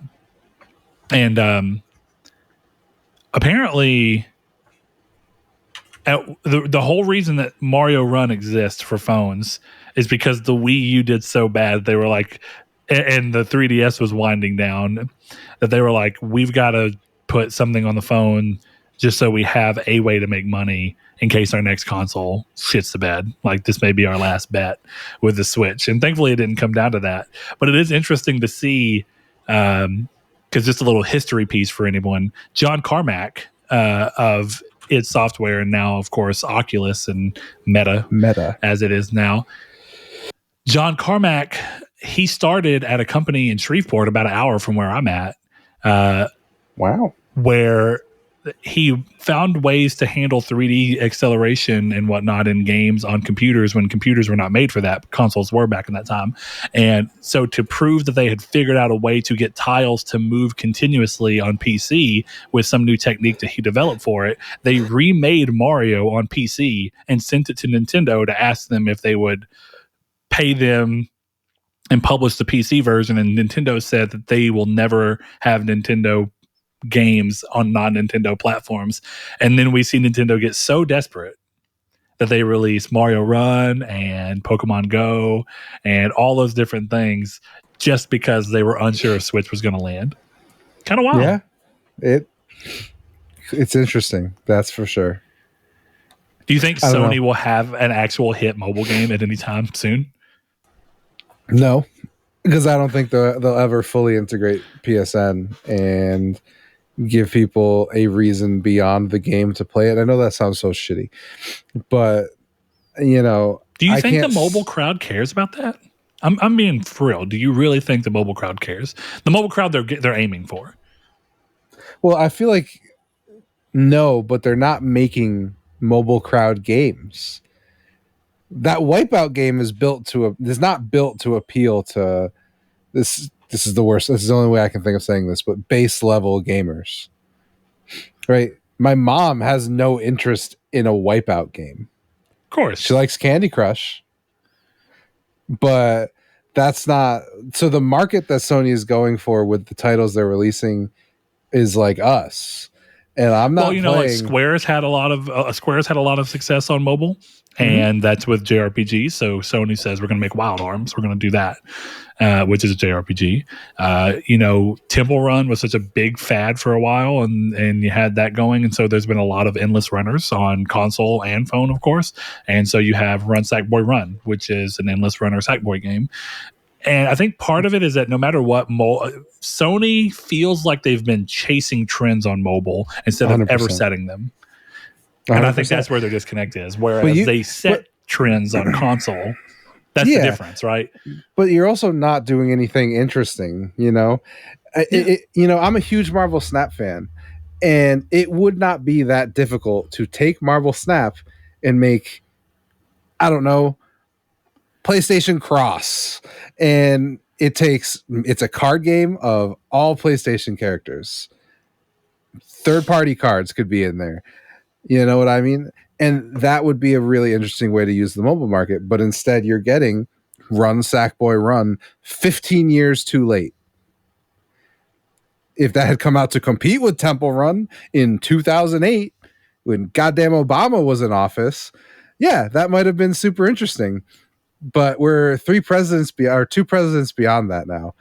You know what I mean? So you have to do something interesting, and there's nothing interesting going on. And not that I disagree with you that could work, but at the same point, is that not still just chasing a trend? And what's the difference? Is it just at least a more modern trend? What I was trying to say is, you can chase trends, but you have to chase them well. Well, and you have to chase them in a timely manner. That is absolutely true. Because part of what we're seeing with all like the Battle Royale stuff is like when the Battle Royale trend was happening, everybody started popping them out after you had 3 ones kind of cement themselves and dominate themselves into the place. And then you have like Ubisoft, and you never know. I mean, just like with all things, the chase for the next big thing always happens. I remember the time when every MMO for like 10 years after World of Warcraft came out, every MMO was the next big thing. It was, we're going to kill Warcraft. We're going to be the game that finally surpasses Warcraft's subscriber count of 12 million at their peak or whatever, which is insane numbers truly for a monthly subscription that you already have bought the game on too. So point being is that everybody chases trends, and everybody wants there to be trends chased because you want there to be the next big thing in that genre or that style of game.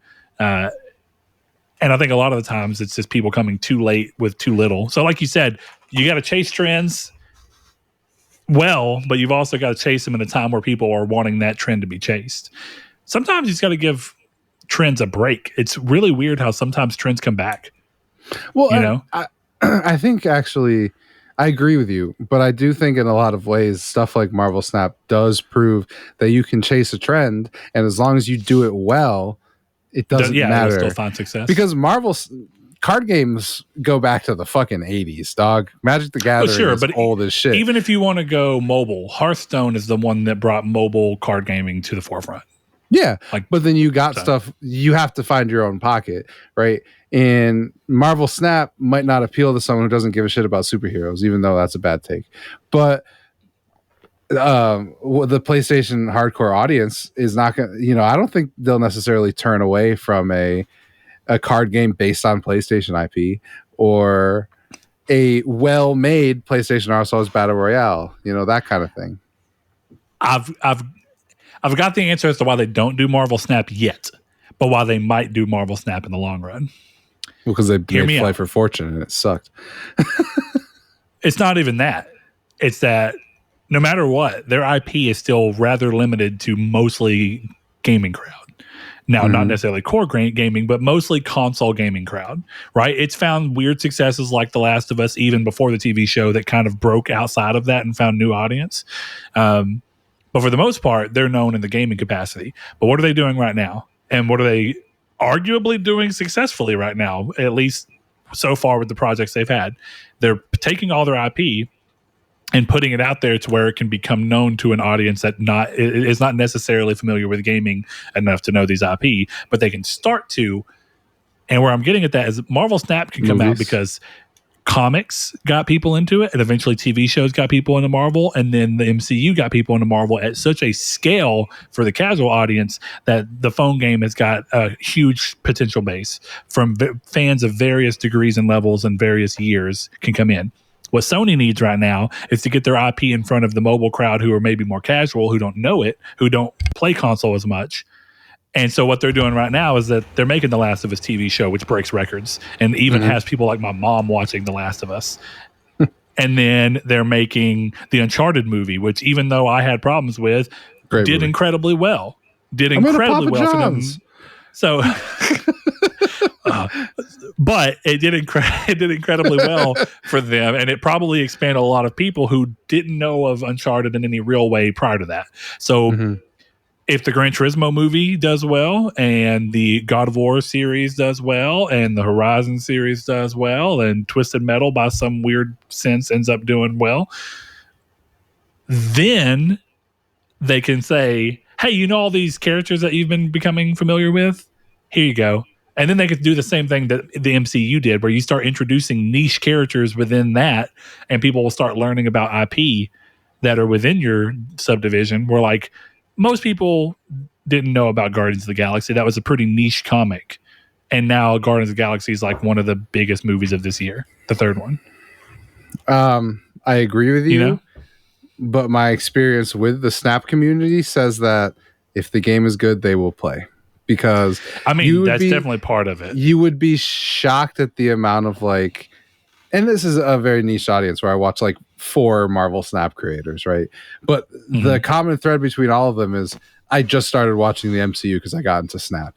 So while what you're saying is how you get a big audience, you get just as much of an audience by, wow, this game is good. I really like the Joel card. Why don't I play The Last of Us? Wow, this Aloy card has some really cool utility, and I love playing this deck archetype. I'm going to play Horizon. That should be the cycle, though, right? Because if we're being honest, the reason that it's able to find new audience with people who just like the game is because it's so big and has enough people to where everyone kind of knows what Marvel is, even if you don't know a lot. You kind of know it. It's on the fringe of your knowledge. I don't know a ton about Mario, but I know that Mario exists. And that helps. And then if someone is playing a game and they're like, bro, this game's really good. And you're kind of like, well, I at least know conceptually what this is. Yeah, I'll try it out. And then you're like, holy shit, the game's fun. Then, so you want it to be big enough known that enough people are playing it so that they can tell people. And then those people who may not have been interested in it start playing the game, realize the game is well made, and then also find the cycle of getting into the games. And then the flip side of that is for people who are already into the thing, then they're just getting into it. They're downloading the game because they're like, yeah, I love Marvel. I want to try a card game with Marvel. I'll give it a absolutely. Try. Yeah, I mean, in the end, we're going a little bit in circles, but I do think in the end, if they want to capture the mobile division, make something cool. They got to do something. I'm real curious, and then we'll move on past the mobile thing. But Microsoft keeps talking about how part of their strategy for acquisition is to expand into mobile by just buying an already dominant and successful mobile publisher in King, alongside Activision Blizzard. Do you think Microsoft will actually make a really big, successful mobile app without an acquisition? Or do you think that they'll find themselves similar to Sony, to where their games are coming out, they're doing all right, they justify their existence, but they're not hitting the numbers that any of them want? It's a weird question because King has Candy Crush. So it's going to make them look like they're fine regardless. I don't know. Well, I'm saying if Activision doesn't go through, right? Let's say for some reason Activision's blocked, it can't happen. They stop it. They drop the Activision merger, but they still are like, well, we're trying to get into the phone game. Do you think that they can find, partner, or build studios to go ahead and do this? This might be the short hottest of acquisition. This might be the hottest take I make on this show, but I personally would put more faith in Microsoft to make an interesting mobile game than I would Sony. I do too, but for one reason. They already make games as a service, primarily like we talked about with Luke last week. Almost all of their games that are hitting Game Pass are games that have service elements, which are very important to mobile games, and they already have that design language within them.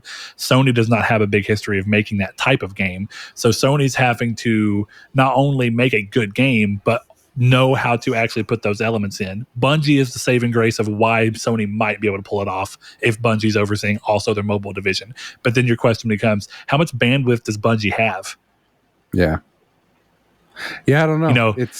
We've seen emails this week about how communication seems to be kind of poor with Microsoft, and I don't mean that poor. I don't mean that in a derogatory way, or I'm not trying to go get at them. But what I mean is, the larger that you get and the bigger that you become, the less bandwidth you have to manage everything properly. So when you're seeing emails from Pete Hines being like, "Were Microsoft not going to tell us that they're about to come out and say that Activision games will still be third party and will release on all consoles," when they didn't do that with us, and how that might impact us whenever they talk to us and interview us and Todd? And it's a good question. It's a great question. Yeah. So you kind of move to a different piece of news here quick, but I will say I would be fascinated to see where Bethesda would have gone if Microsoft stayed true to we're separate entities, they're the publisher. Like, I'm sure Microsoft would step in and be like, you got to make some exclusives, but I wouldn't be shocked if something like Starfield still had come out on PS5. Oh, I think if you read Pete's emails, I definitely think that's partially because no one wants to have put money and time and effort into something that they're not going to be able to publish now. And the reality is that Starfield had a significant amount of PlayStation 5 development done. Oh, I'm sure. I'm sure if they spent another year, they could have a PlayStation version out, which is interesting. It will, but maybe a timed launch, and then there's your PS5 version. Have fun, peasants. Pay $70. We'll see, anyway. But I'm not banking anything on that right now. No. Once Game Pass comes to PlayStation, it'll be there. You keep saying that, Chris. We'll see if that ever comes true. Final piece of news here. Recently, rumors of a PlayStation exclusive title from People Can Fly, who we've been talking about this episode, began to swirl after leaked footage of a game hit the internet. The game was a third-person sci-fi game that insiders had dubbed Gears of Effect, of course playing on Gears of War and Mass Effect. That could be in doubt, however, as, thanks again to the FTC, we found out that Microsoft has contracted a game from the studio. Project Maverick will have a $30 to $50 million budget. The publisher and studio pairing has also produced 2013's Gears of War Judgment in the past. So this wouldn't be the first time that Microsoft has worked with People Can Fly. Now, here's the interesting thing. The game industry's fickle. Gears of Effect could have been a thing, and it could have been canceled. And just because it was never officially revealed, we've never heard anything of it. It could still be going, or it could still be going, and this could still be working, or somehow, some way, Gears of Effect, as it was being called, was never actually anything to do with Sony, and it was just mixed reporting. Do you have a gut feeling as to which of these three you think it was? The fourth one, which is Gears of Effect was never a people can fly game. So if that still comes down to mixed reporting, so who do you think would have been making what we saw? Because I will say, and it makes sense as to the way the rumor mill works, and maybe it was somewhat influenced by the fact that they said it was people can fly, but there was an undeniable Outriders look, and honestly a people can fly look to what we saw of that Gears of Effect teaser. There was. So who do you think it would be if it wasn't people can fly? Do you think that there's a dev in pocket that you think would be making something stylistically so similar that would fool you into going, yeah, I could see people can fly making that? I'm 75% sure I'm right on the studio name, but Flying Wild Hog. Flying Wild Hog. Why does that sound familiar? Evil West, Way of the Samurai. Yeah, I will give you that. Shadow Warrior as well. Yes, Evil West does have a decidedly Unreal Engine 3 look, which, if I'm being honest, is kind of the look that I'm talking about for People Can Fly, because their first game was Bulletstorm, Unreal 3 game. They, of course, made Gears Judgment, which has the same Unreal Engine style look that the industry has come to know.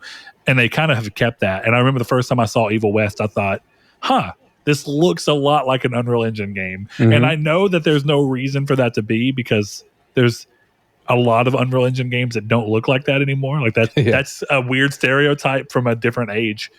But yeah, that'd be interesting. My thing is, like, I think if that game is coming, and I think it's clearly a Sony game, because I think that was the whole backing of it, and People Can Fly was a speculation. I don't see this being something that Sony would be okay with, because if all rumors are true, that's a live service game. So do you really think that Sony is going to sign a live service game with People Can Fly and also be like, yeah, you guys can, support this while you work on an Xbox game? To me, that just sounds like too much. What's the word? I can't think of the nomenclature, but Sony would have to be like, are you spending our money on this, or are you spending our money on this? And I don't know. I couldn't see it really working out. One thing that has become really clear from the ABK FTC hearing is just how much information about each other and how much fighting between the two companies happens in the background that I think we could have always guessed, but I think seeing it firsthand has been kind of interesting, seeing the emails, the little weird pot shots, how much money each one throws at different things, where different ones' acquisition mindsets came into, how much of them kind of lined up. Like where there's, Bungie was apparently at one point being looked at to be purchased again by Microsoft. And if I'm not mistaken, I saw that they were also looking at getting Sega. Well, not, but one that Sony acquired, Returnal developer. Housemarque? Yeah. So that would have been it's interesting. It's interesting to see. So, and you got to wonder if Sony bought Housemarque at the time or accelerated talks with Bungie, or said, sure, your games can go on third-party platforms, because they knew about this. Ding, ding, ding. I think that you have the answer for Bungie. I think Bungie already knew what they wanted. They wanted to be able to continue releasing, and I'm pretty sure Microsoft's version of it was, we'll buy you again and your games will become exclusive again. Like Destiny 2 can continue in perpetuity, but if you make something new, it's going to be on Xbox only. Yeah. And I think that, and probably Sony's extra, like, hey, we're also going to give you money to ask, like, to retain, to get your employees to hopefully stay. Like, we're going to be like, hey, if you stay, you get even more money. It's like, that retainer pay is a really interesting idea that I'm surprised that I don't think we've seen in much other acquisitions. And maybe it just wasn't highlighted in other ones, but I think it just wasn't highlighted. Yeah. It's an interesting idea, because really at the end of the day, buying a studio, but if that studio doesn't really want to be owned, and so most of the people decide to leave, well, why did you buy the studio to begin with? Then you just you've got a name without the workforce. And it's like, what value is Bungie without the people who made the game? Right, exactly. And clearly not much, because 343 is doing awesome over there. Oh, that was low. Well, look at the Metacritic. I'm not too far behind. Yeah, I don't know. It's just interesting. Like, all the stuff coming out has been interesting. it's interesting to see that stuff. I don't know. I just think clearly Bungie got bought by Sony because they were willing to pay less but let the games be exclusive. That's what I wonder. Like, was Microsoft like, we'll give you $5 billion but you're exclusive? So he's like, we'll give you 3.26 and you can release third party. At some point I'm sure they're looking at it like, we make that money off Destiny skins, so let's just stay third party. Well, and I'd imagine some amount of Destiny's higher end people are people that remember them and were around during the Microsoft-owned days. And if one of the things that you may not remember is that they wanted creative freedom that they felt like Microsoft was not offering them. Yeah. And I think that what part of it may have just been, no matter what Microsoft says, we've been there before, and there's no reason for us to think that they won't repeat the same way that they were with us last time. Sometimes they say the devil you know is better than the devil you don't, but sometimes the devil you know pushes you towards something that you don't because you're just like, I'd never again on that. So it's an interesting thing because I think it's a fair argument to say that Microsoft of today is not the Microsoft of 2007 whenever Bungie originally announced they were splitting. Like, they made Reach in 2010. That was the last Halo game. But they were already split off by then. Yeah, they were just contracted for 4, right? 2 or 3 maybe. I don't know. Yeah. It was ODST and Reach. So yeah, they didn't work on anything past that. So it is weird, but The problem with this is that Twitter makes all these things, this back and forth. And don't get me wrong, I have opinions on things I'm seeing and reading. But at the end of the day, this is the first time in months that there's been anything truly interesting come from the merger. Right, and it is. Exactly. It's like, in the purest sense of the word, I read almost everything as I'm like, that's weird. Okay, that's interesting. This is seeing a little bit of the back end of some of these companies that they really don't want anyone to see. Yeah, but the upside is that the majority of what's being shown that may even paint either company looking bad is not really going to end up trickling down into the most casual of audience that makes up the majority of either sales. But it's still not something you want out. Realistically, you always want to keep all these things hidden. And the thing is, memories are short, right? Because I got into a little Twitter thing where we were having a discussion about, this guy had tweeted, well, like, oh, Sony's holding back the industry. And I was just like, how? And he's talking about backwards compatibility, or not backwards compatibility, but crossplay. And then, we're having this whole argument, and then it just ends up like, you realize that Microsoft was the first one saying no, correct? Like, so it's just we've been there, short. Done that with, yeah, it is. That's all it is. It goes back to the victor always writes the history, and no one thinks about the PS3 and Xbox 360 era when Sony was pushing for crossplay because it would have helped them at the time. And Microsoft like, no, we're in first place. Why would we give you benefits from us? Right. And then, whoa, look, the table turns. PlayStation's back on top, and now Microsoft is trying. Hey, let people play games with our people, please. No, right. Microsoft was much more heavy-handed about it too, and they were being kind of dicks. And it's like, just look at the history, dog. We tried. You said no. It's really now interesting. We're winning. Because there's a version of history where who knows if it would have ever actually made it, but RuneScape was considering coming to consoles in the 360 PS3 era, and their only stipulation was that the game would have to be crossplay with the PC version and the PS3, Xbox 360 version. And the only reason that it never got off the ground past that was because Microsoft said no. Yeah, so... and as we know with all things, memories are short in a lot of ways because a lot of what Xbox had gotten so much boos and concerns about, kind of like what Luke was saying, a lot of the industry is doing exactly what everyone booed Microsoft for in 2013. Yeah. But now we're here. True. And it's changed a little bit. But everybody was like, I can't let my friend borrow my game. This is asinine. And now everybody's just buying digital games, which you can't let anybody do shit with. Uh-huh. Yeah. Yeah. Uh-huh. I don't let people play my games. Well, one's illegal. I don't actually know if it's illegal, but it's definitely against their rules. Yeah, it's Sony PR. Jim Ron, if you're listening to this, call me about our PlayStation card game. There you go. All right. That wraps that up. It's question time, baby boy. First question comes from No Fate, longtime listener, longtime patron. He says, which game has the best ending? This is a rough question. He says, but if you're worried about talking spoilers, how about best final boss battle? I will tell you, best ending is very hard to do without talking spoilers. But I think I can conceptually lay out what makes some of the strongest endings, in my opinion. But Chris, I'm going to see if you have a game in mind that kind of lands for you. Because it's interesting that he says, if not the ending final boss battle.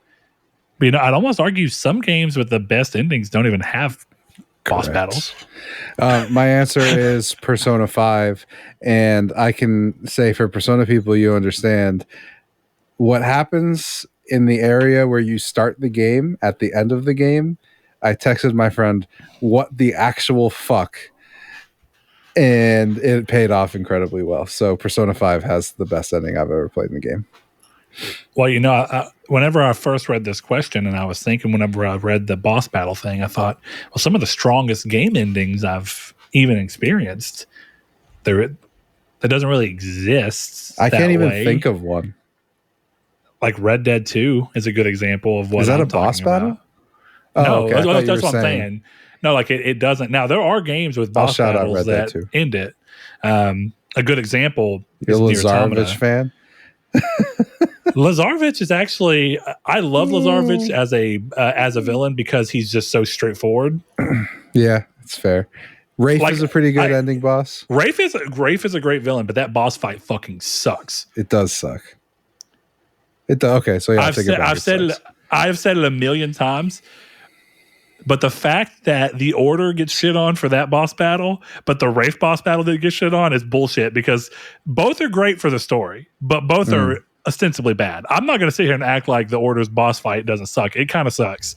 And the Rafe one kind of sucks too. And it's super unresponsive. And half the time I'd block and it just wouldn't do shit. It was frustrating. I remember how it was hard for no reason. And I was just really annoyed. I'm like, this is cool story-wise, but this is shit. But conceptually, kind of where I was going, a good example is like JRPGs do this a lot, but I find that like Nier Automata is a good example to where what makes the ending so strong is this constant back and forth where the game has been building on this thing and there's a tension in that particular game that's bouncing back and forth. And then it all comes to a head and the weight of the moment, it's not about the boss fight itself, it's about what the fight represents. And what I would say is that sometimes boss fights are just boss fights and they're meant to be mechanically fun and good and just wrap the story up, whether or not it's super compelling. That does happen. Mm-hmm. Then there are boss fights that are fun, but the real weight of why you're invested in the boss fight and having such a good time with it is because of the emotional impact or the emotional conclusion of the head it's been building to. And I think that that's where Nier Automata and games like that excel, because the ending is great not because of the boss battle, but because of what the boss battle represents within the conflict of these characters in this world. But I got to throw it out there. Sometimes those two things combine in such a juicy, fun way that you are just over the moon about it. And I got to shout out God of War 2. Because, hold on, God of War 3, rather. God of War 3, sorry. The ending of God of War 3, and I don't really want to spoil it, but that game is, 13 years old at this point? Mm-hmm. 12 years old? 13 years old. Okay, if you know anything about God of War, before Daddy Kratos, you know that Zeus was the bad guy building up. And I think it's pretty reasonable for you to say that the series would end with you finally dealing with the Zeus problem of it all. And after multiple games building up to this point and getting there, and then you finally fight Zeus, which you fought him at 2, but you fought him and this is the conclusion. I almost don't want to say this, but I'm just going to say it. Chris, have you played God of War 3? Yeah, of course. Great game.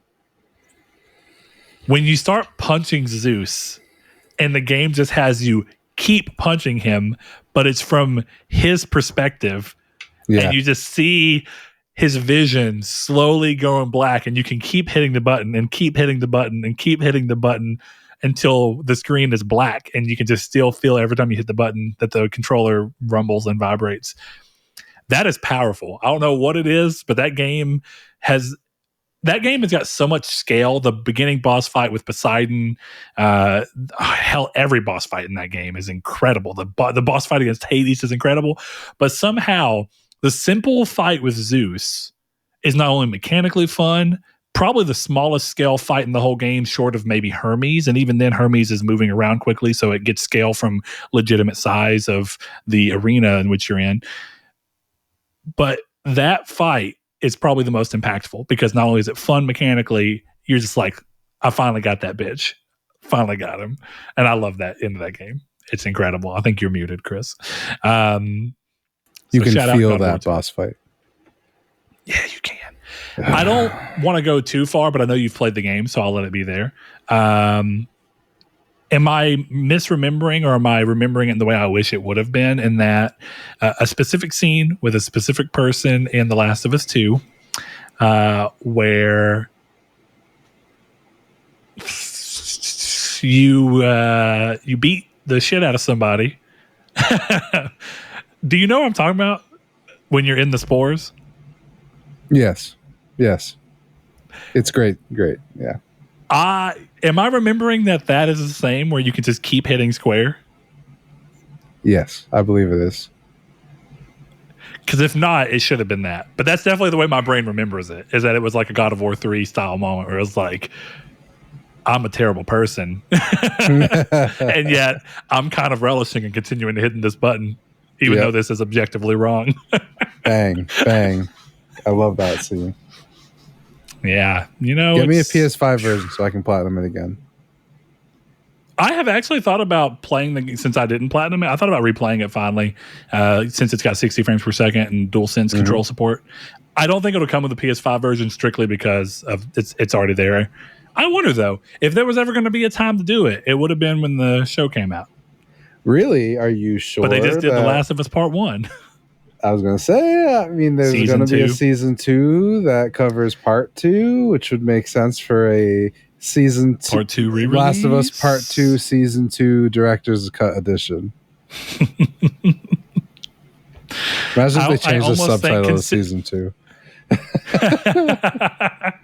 Considering that a lot of the online talk, I'm going to choose to say, around that game was about the director, I think The Last of Us 2 director's cut might be a little... I think it might attract some unwanted attention on the internet if you named it that.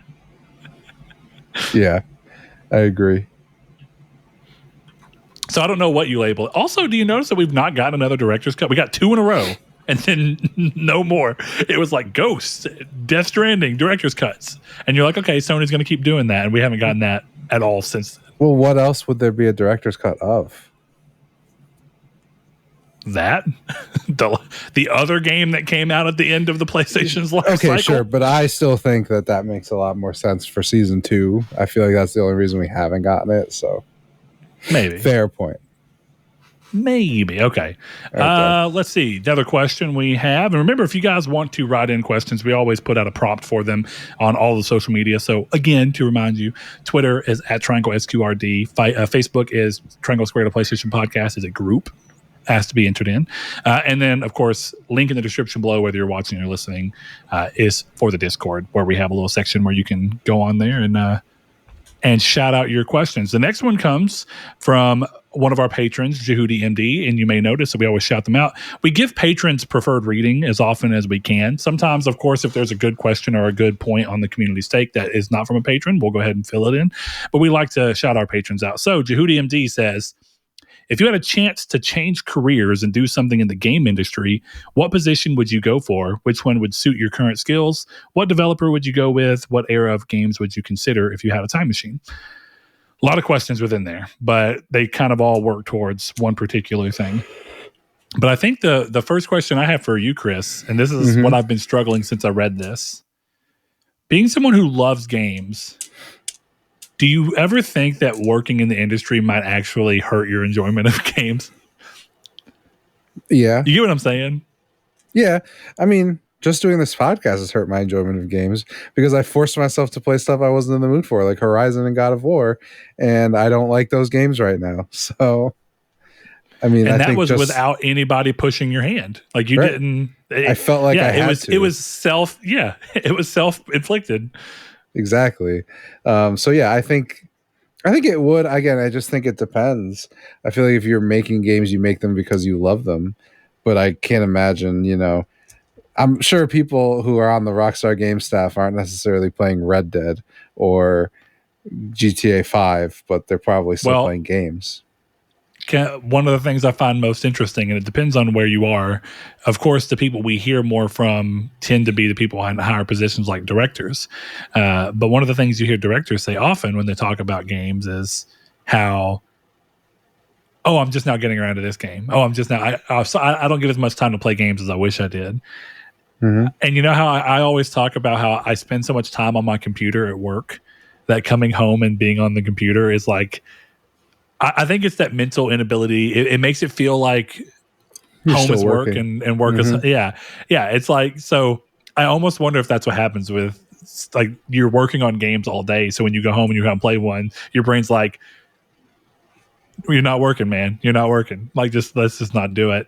So sometimes I think about that because even to your point, and this is something to go to Saul, like, right when Saul was talking about when he was considering leaving the podcast finally, it came down to his I don't want to say too much, but like his responsibilities changed at home, and it became this question of like, doing the podcast is going to cut into time I have to play games, which is already limited.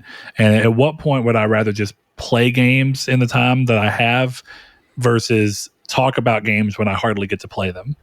And it's a great point, and I support why he chose to leave. And now he just, when he has time, he gets to play games, and he keeps up with it at his own pace.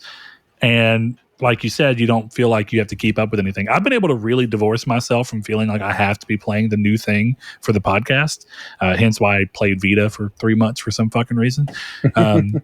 But I get it. I understand the pull, and I know I've been where I felt like I've got to play the new thing, so I have something to say. But I've gotten to the point where I'm like, I enjoy doing the podcast for the recording part of it. Like, I have a good time when we're recording. And at the end of the day, I just don't really give a shit. Like, we could talk about whatever, but I'm just going to play whatever I want to play. If it's not new, fucking, I don't care. I played Jedi Survivor, 6 weeks after it came out.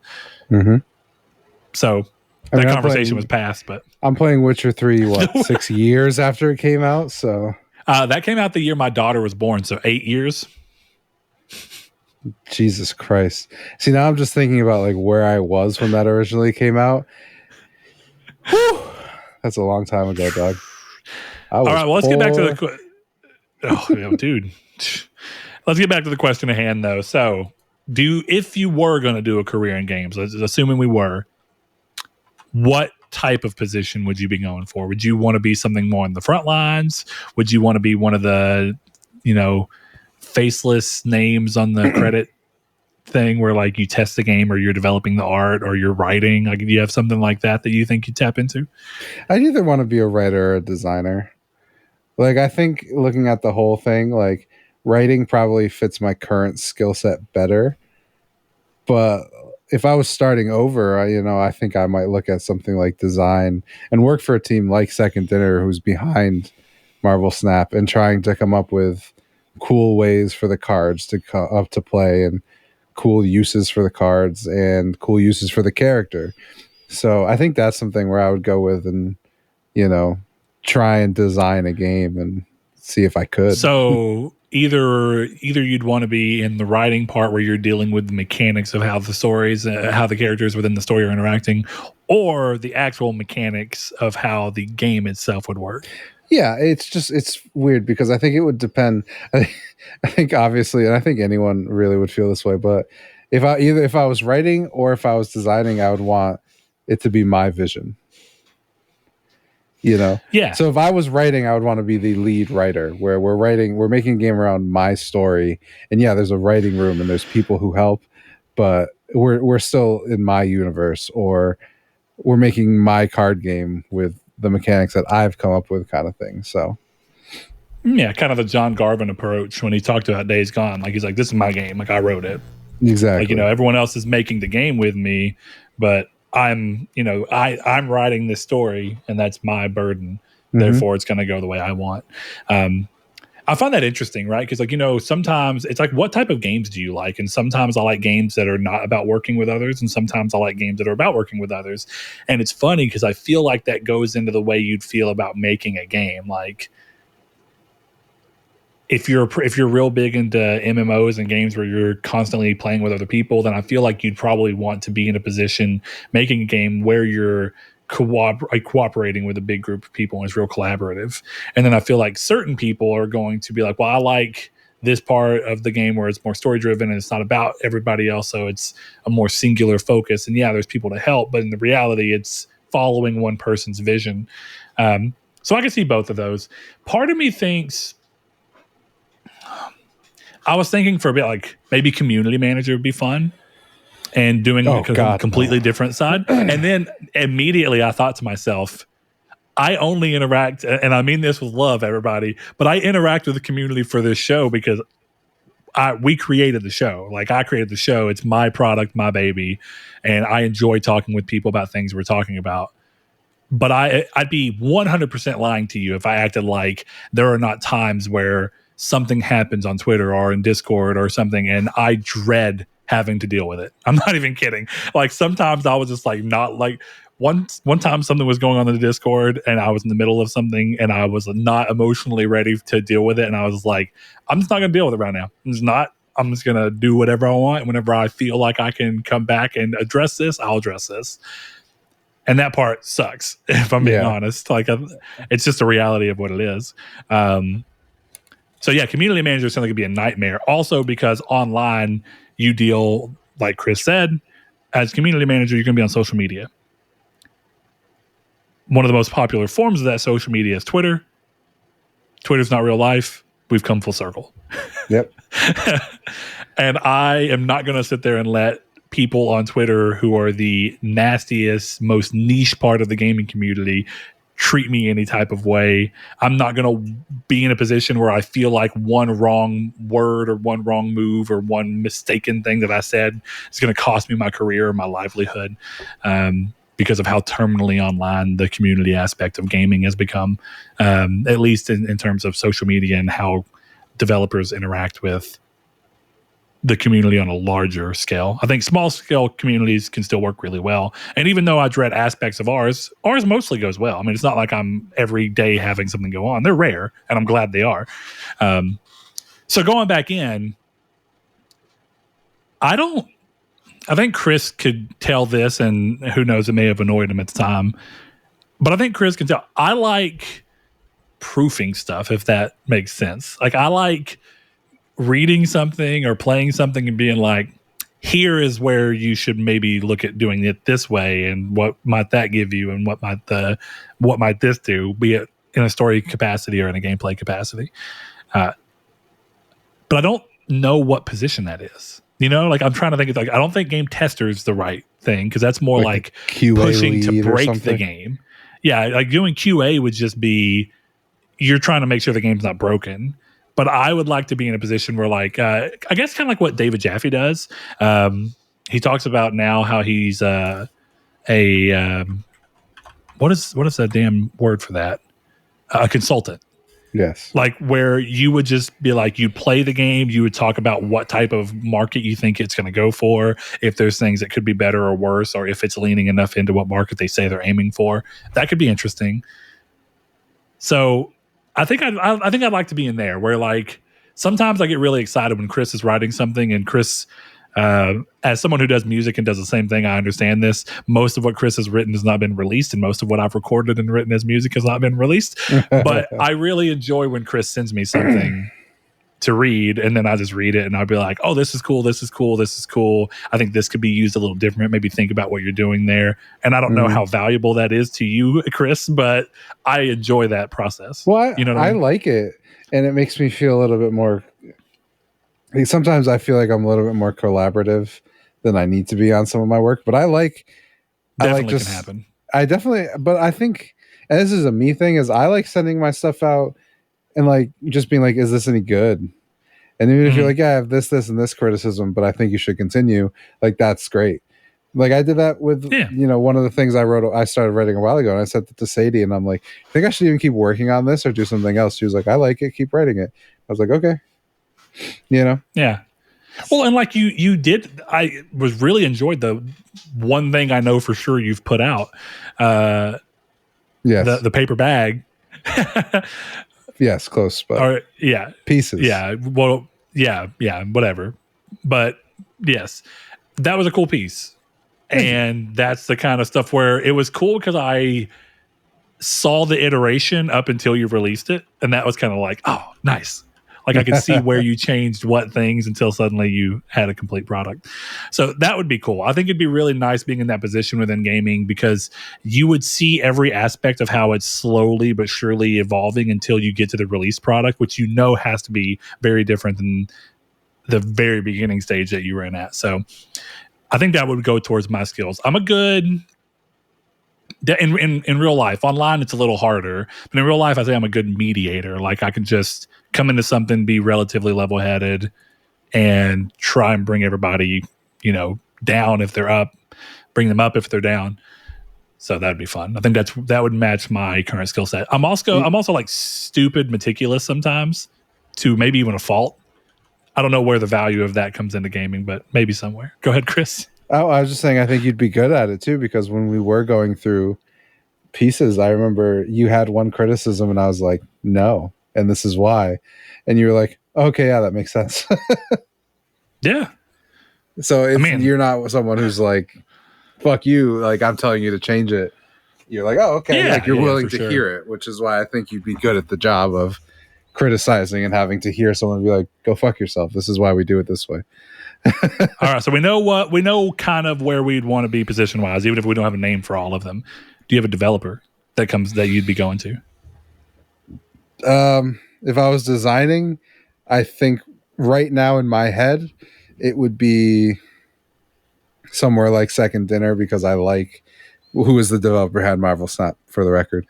That right now is where I have my most creative ideas and stuff that I would be interested in, and like my thoughts of like, oh, this card would work really well, or why did you make this decision? Like, to me, it's crazy that Cyclops isn't one of the best destroy cards in the game, but they have their reasons, and I would be like, no, this should be one of the best destroy cards in the game.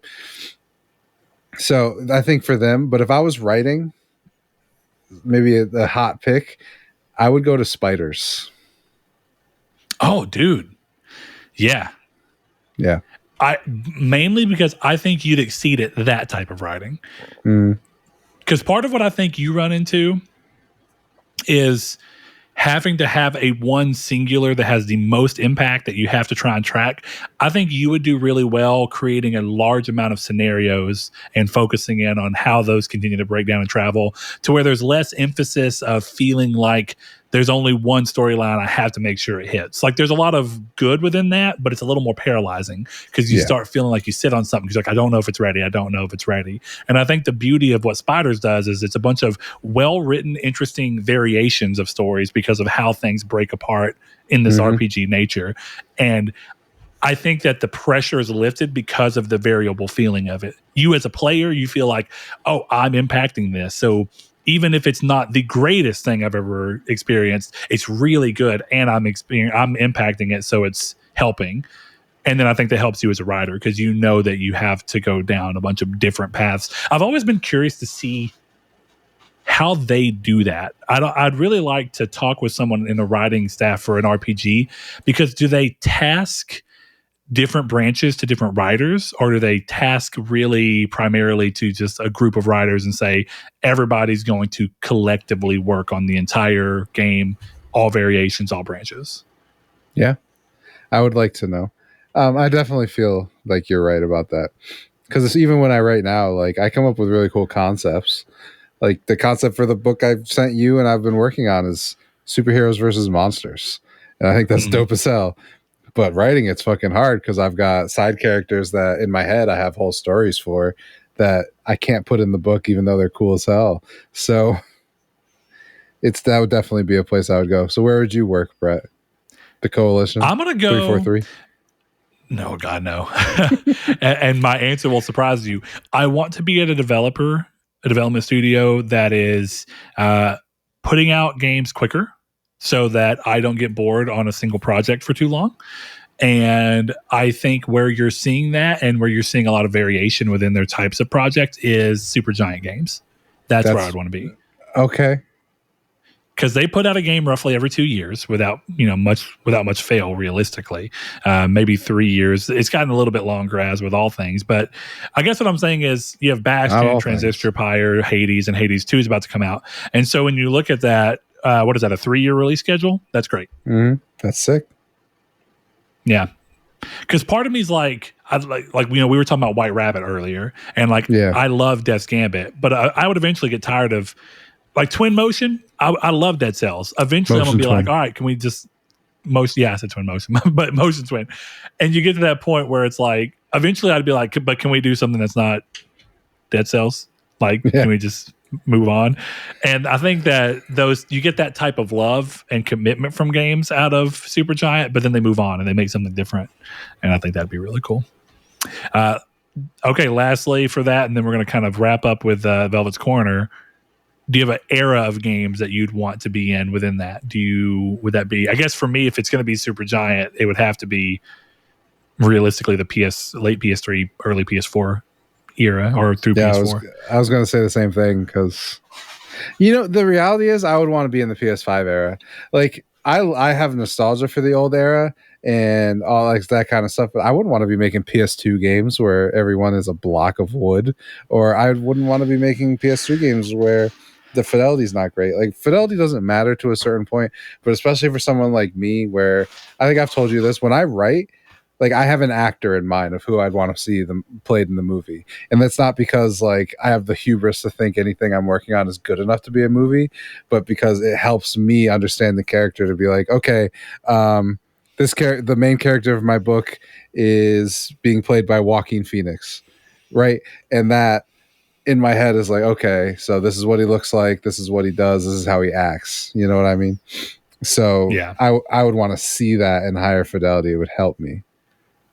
I can see that, but I actually, we talk about it a lot, and my reasoning is the same. If I wasn't going to do Supergiant, but I wanted the same type of thing, PS3 is the answer for me, because you had high fidelity games. So if I was going to move out of the more indie space into like a AAA capacity, PS3 would be a great era to do that, because you were releasing AAA games on a 2 to 3 year release cycle for most developers, and we're not there anymore.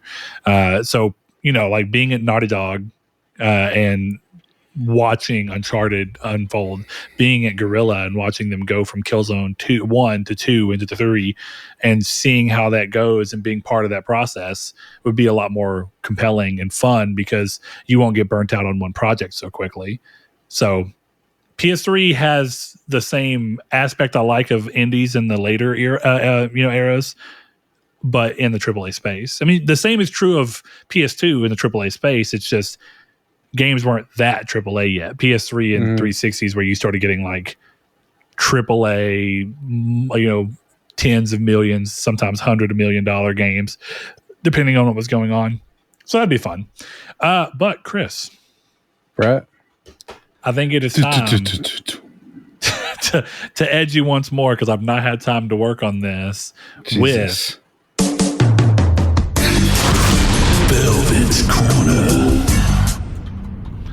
Oh, all right, everybody. We are at Velvet's Corner. We've made it here. Remember, if this is not your bag, this is usually where we answer kind of an interesting, weird take on gaming. Any kind of question that comes from Velvet Thunder, one of our patrons, has that Chris decided to christen the end of the show as a dedicated segment to his questions. So Velvet comes this week, and he says, if you had the opportunity to staff your house with video game characters, who would you choose to be your chef, butler, gardener, housekeeper, and driver, and why? Do you want to go first? Because my answer is very quick and it's the right answer. Is it one person for all? It's one person for all of them, yeah. I had a feeling. Go ahead. I'm just curious. Agent 47. We are on such a close wavelength. If you remember, Agent 47 was my roommate answer. Yeah, it's true. And a lot of people came out, and you acted like I was insane for choosing Agent 47. As and a now roommate, you're telling me crazy. that you're going to staff your entire house? That's what he says, staff your house. Yeah. You are getting a roommate that you're giving responsibilities to. Yeah. But the funny listen, part of it is that I keep thinking of Agent 47 being dressed up in like a chef outfit. That's what I'm saying. Outfit, the gardener garb. And then you have the added benefit that if anybody tries to kill you or do anything at any random part of the day, he's also Agent 47's security. there. Yeah, he's holding you in his sweet non-embrace, he's keeping you safe. Mm-hmm. All right, so if I'm going to answer this differently, if we're going to make fun of me, so the cook, I would go with the lady who cooks eggs at the beginning of Metal Gear Solid 4. If I was going for, well, hold on, I'm going to go. Gardener? Let's bounce back. My chef would be the chef from Monster Hunter World. Damn, that's a good answer. Those crazy juicy. Fuck yeah, dude. That guy, he can be my chef. Even the fucking cat chefs from Monster Hunter Rise. Yeah. Chowing down. Answer. But Monster Hunter World has better looking food than Rise. So that's my chef. I don't know his name. It doesn't matter. He's going to be there. There's going to be drums and shit. And he's going to be cooking. I'm going to be outside. I want to have like a fucking outside patio pit where he just works in, stays in 24/7. Because clearly I'm rich in this scenario, right? Too. Well, 100%, yeah. Well, it can be, to be fair, Breath of the Wild's cooking mechanic is essentially just the cooking mechanic from Monster Hunter World, for being honest. Or from Monster Hunter. Valid. But I don't get to hear that sick jingle. The one in Monster Hunter is also a classic. I'll give you that. But they're both good. Yeah. The Butler. Oh, Butler is easy as hell. Alfred Pennyworth. I thought it too. Yeah, it's easy. So now I feel like I got to give a different answer. Damn it. Okay, hold on. Let me think through. Who's organized? Could Sully work here? As a butler? He's essentially Nathan's Alfred. No. The problem with Sully is you could hire him as your butler. He's not doing any work for you. He's just smoking cigars and trying to figure out how he can rob your house. Is that not the best butler, though? Like, he just fucking chills with you all day telling dirty jokes? But doesn't do any of the work? If I have a butler and I have to answer the front door, the butler's fucked up. And I know for a fact Sully is not answering the door. All right, I'll pivot. Give me a second here. Okay, butler qualities. It's got to be somebody who wants it. That's the thing. Like, they're going to be working. They're gonna. There has to be something they want to do that they need the money for. Who's somebody who's just like in gaming that's perpetually broke and needs the money? It's a good question. Luffy. God. I mean, it is an answer. He is in gaming. Franklin. It's weird that I thought about that like a minute ago. I was like, any of the San Andreas characters would be like, that might be interesting. Yeah. So, when you say Franklin Austin, you mean GTA 5, right? Yes, I do mean GTA 5. Well, you could go with Alfred. That is the best answer, so I understand. I mean, it's the ostensibly best answer. Except for the people who are like butler. Alfred haters. Are there Alfred haters? Oh, I've got it. Give me a second, because I'm skipping over his name because we're talking the guy about who voiced Solid Snake in the sequels. He's doing it in the remake. All right, hold on.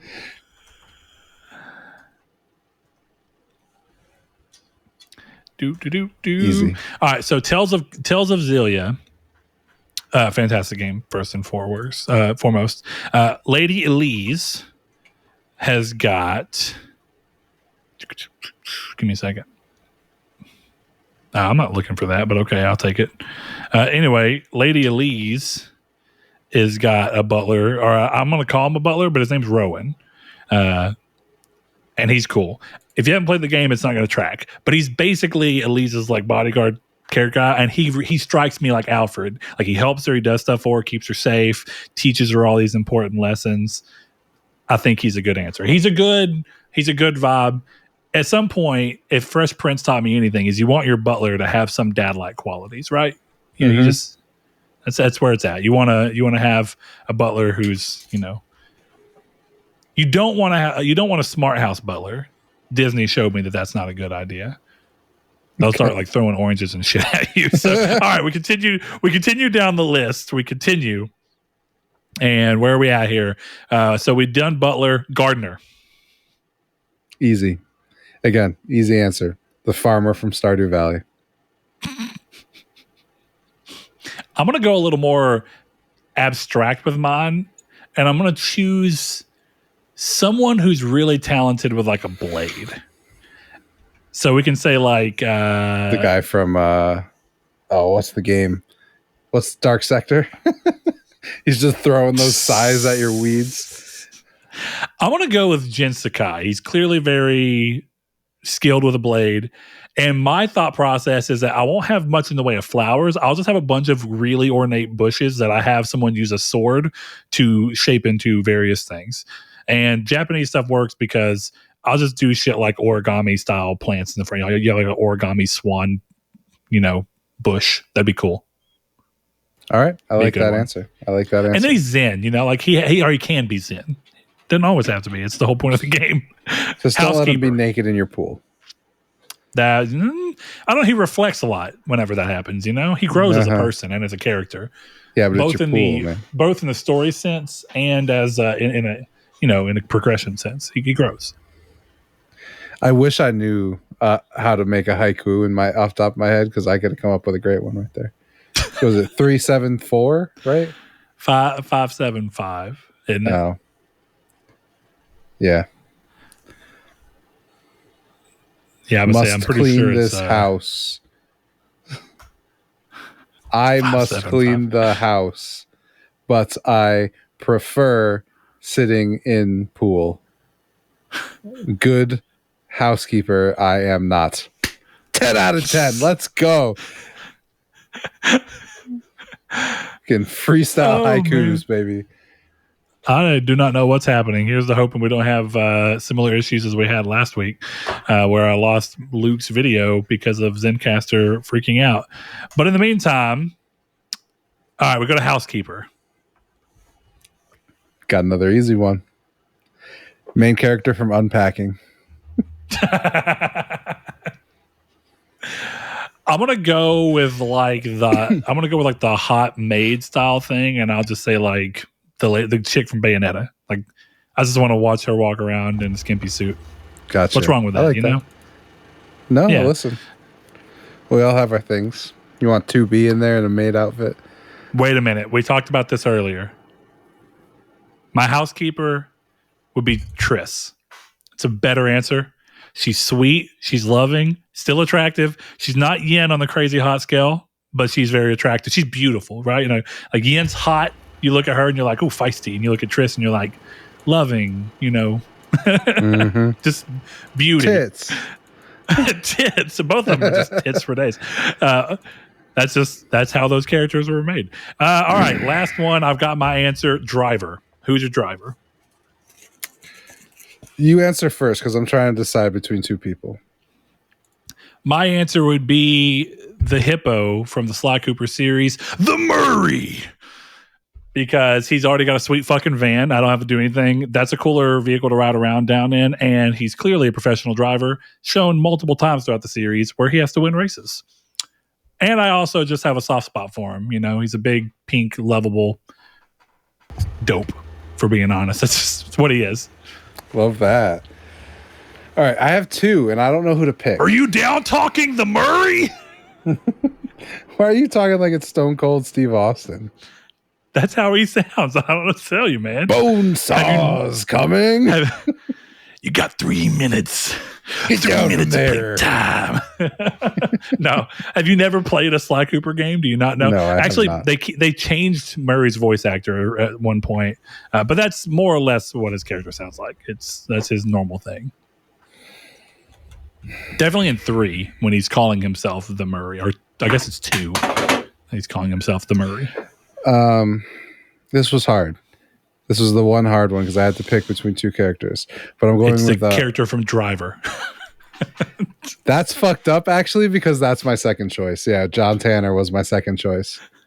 My first choice What's your is first? Roche from Final Fantasy VII. Oh, okay. Roche. Yeah, that's pretty sweet, actually. Yeah. Take rides on that fucking motorcycle all day. Dude, okay, give me a second, though. Because there's a lot of really good answers in that particular regard, right? There's some classic vehicles, some classic people that drive them. Yeah, driver. I'm sticking with the Murray. It's a good answer. He's known for his driving, but there's a whole world out there. I think the problem with John Tanner is just the second he gets upset, he just blinks into another car and you're just left with no driver. I guess you can get real vague with it, like the Spy Hunter guy. The dude driving the car in the getaway. Playing the PS2 version of Spy Hunter, where like you jump into the water and then the car turns into a boat. And I thought when I was a kid, I was like, this shit's wild. This is crazy. Oh, I've got another. And the Spy Hunter games are still good. Yeah, they're fun. Anakin Skywalker from Star Wars Pod Racing. Okay, that's a good one, actually. Yeah, I'll take that. This is pod racing. This is pod racing. Oh yeah, brother. You know what else is great about that? Because he is strong with the Force, he can sense things before they happen. Because of that, so he's really the chances of you getting in a driver. wreck are basically impossible, right? Right, and because it's Anakin, he has a terrible temperament. So anytime there's a road rage incident, he just forces the car off the road, and it's easy money. I'm getting right to work, dog. You get home and he starts crying. I killed them. The mother and the children too. Why did you have me take you to the beach? The women I and the hate children sand. Too. It's coarse. It gets everywhere. We were talking about me and my buddy Blaze were talking about having our wives watch episode 2 because we watched episode 1 a while back. So we got to watch episode 2, and I was like, you guys just got to know it's one of the most quotable movies of all time. It's maybe not for the best reasons, but it's an incredibly quotable movie. My favorite midweek intro is still the one where was for the one for Twilight, where I put the Anakin Skywalker thing under the Kristen Stewart one, and it just works perfectly. It does work perfectly. I'll give you that. All right. That has been the one, the only Velvet's Corner. And we will be back next week. Chris, thank you for joining me. Thank you. This is an interesting time. Maybe by early July, the FTC will answer whether or not they're going to let Activision finally be bought or not. But I don't even know what to think if that suddenly goes south. It'll be a weird time if we go back to Activision just being actively not bought. It's gonna be weird. It's not been the status quo for 2 years now. Look, the funniest thing that could possibly happen is the deal not going down and Sony working out a deal for Call of Duty exclusivity. That would be. We'll pay you $6.69 billion to never put it on Xbox again. And the FTC will just say, well, they didn't buy my Activision as a whole, so it's okay. The FTC would have absolutely no purview over that. It's just a business deal. Yeah, no. It'd be so funny. All right. Well, let's see. We have one last thing to do, and that is, of course, wrap the show up by reminding you guys that if you like what's going on here, consider rating and reviewing the show, whether you're listening on some podcast service that has that, or if you're watching on YouTube, comment with things that you want to talk to us about. Give us your input on things that we've said. We'd love to hear anything that you have to say. If you liked what we did here on YouTube, consider subscribing so you can keep up with these episodes whenever they drop. Lastly, for those lovely people who went to patreon.com/Nartech and gave us a little as $1 per month, we always shout them out at the end of episodes just as a big thank you. So while the list is still reasonable to do that, we will wrap the show up by thanking Spencer, Brandon Edwards, Alex, Barry Rogers, It's a Sin to Win, Sean Easton, Aztec King, Lecheon69, The Lord Corgi, Hammond Egger, Bailey Robertson, Mark Schutz, Cypher Primus, Kyle Grimm, Rude Days 93, Kevin Bacon Bits, Danny Villalobos, Jehudi MD, No Fate, Josh Ayers, Derek Porter, Donovan Williams, Matthew Green, and Sean Sanderud. Thanks to each and every one of you. See you next week.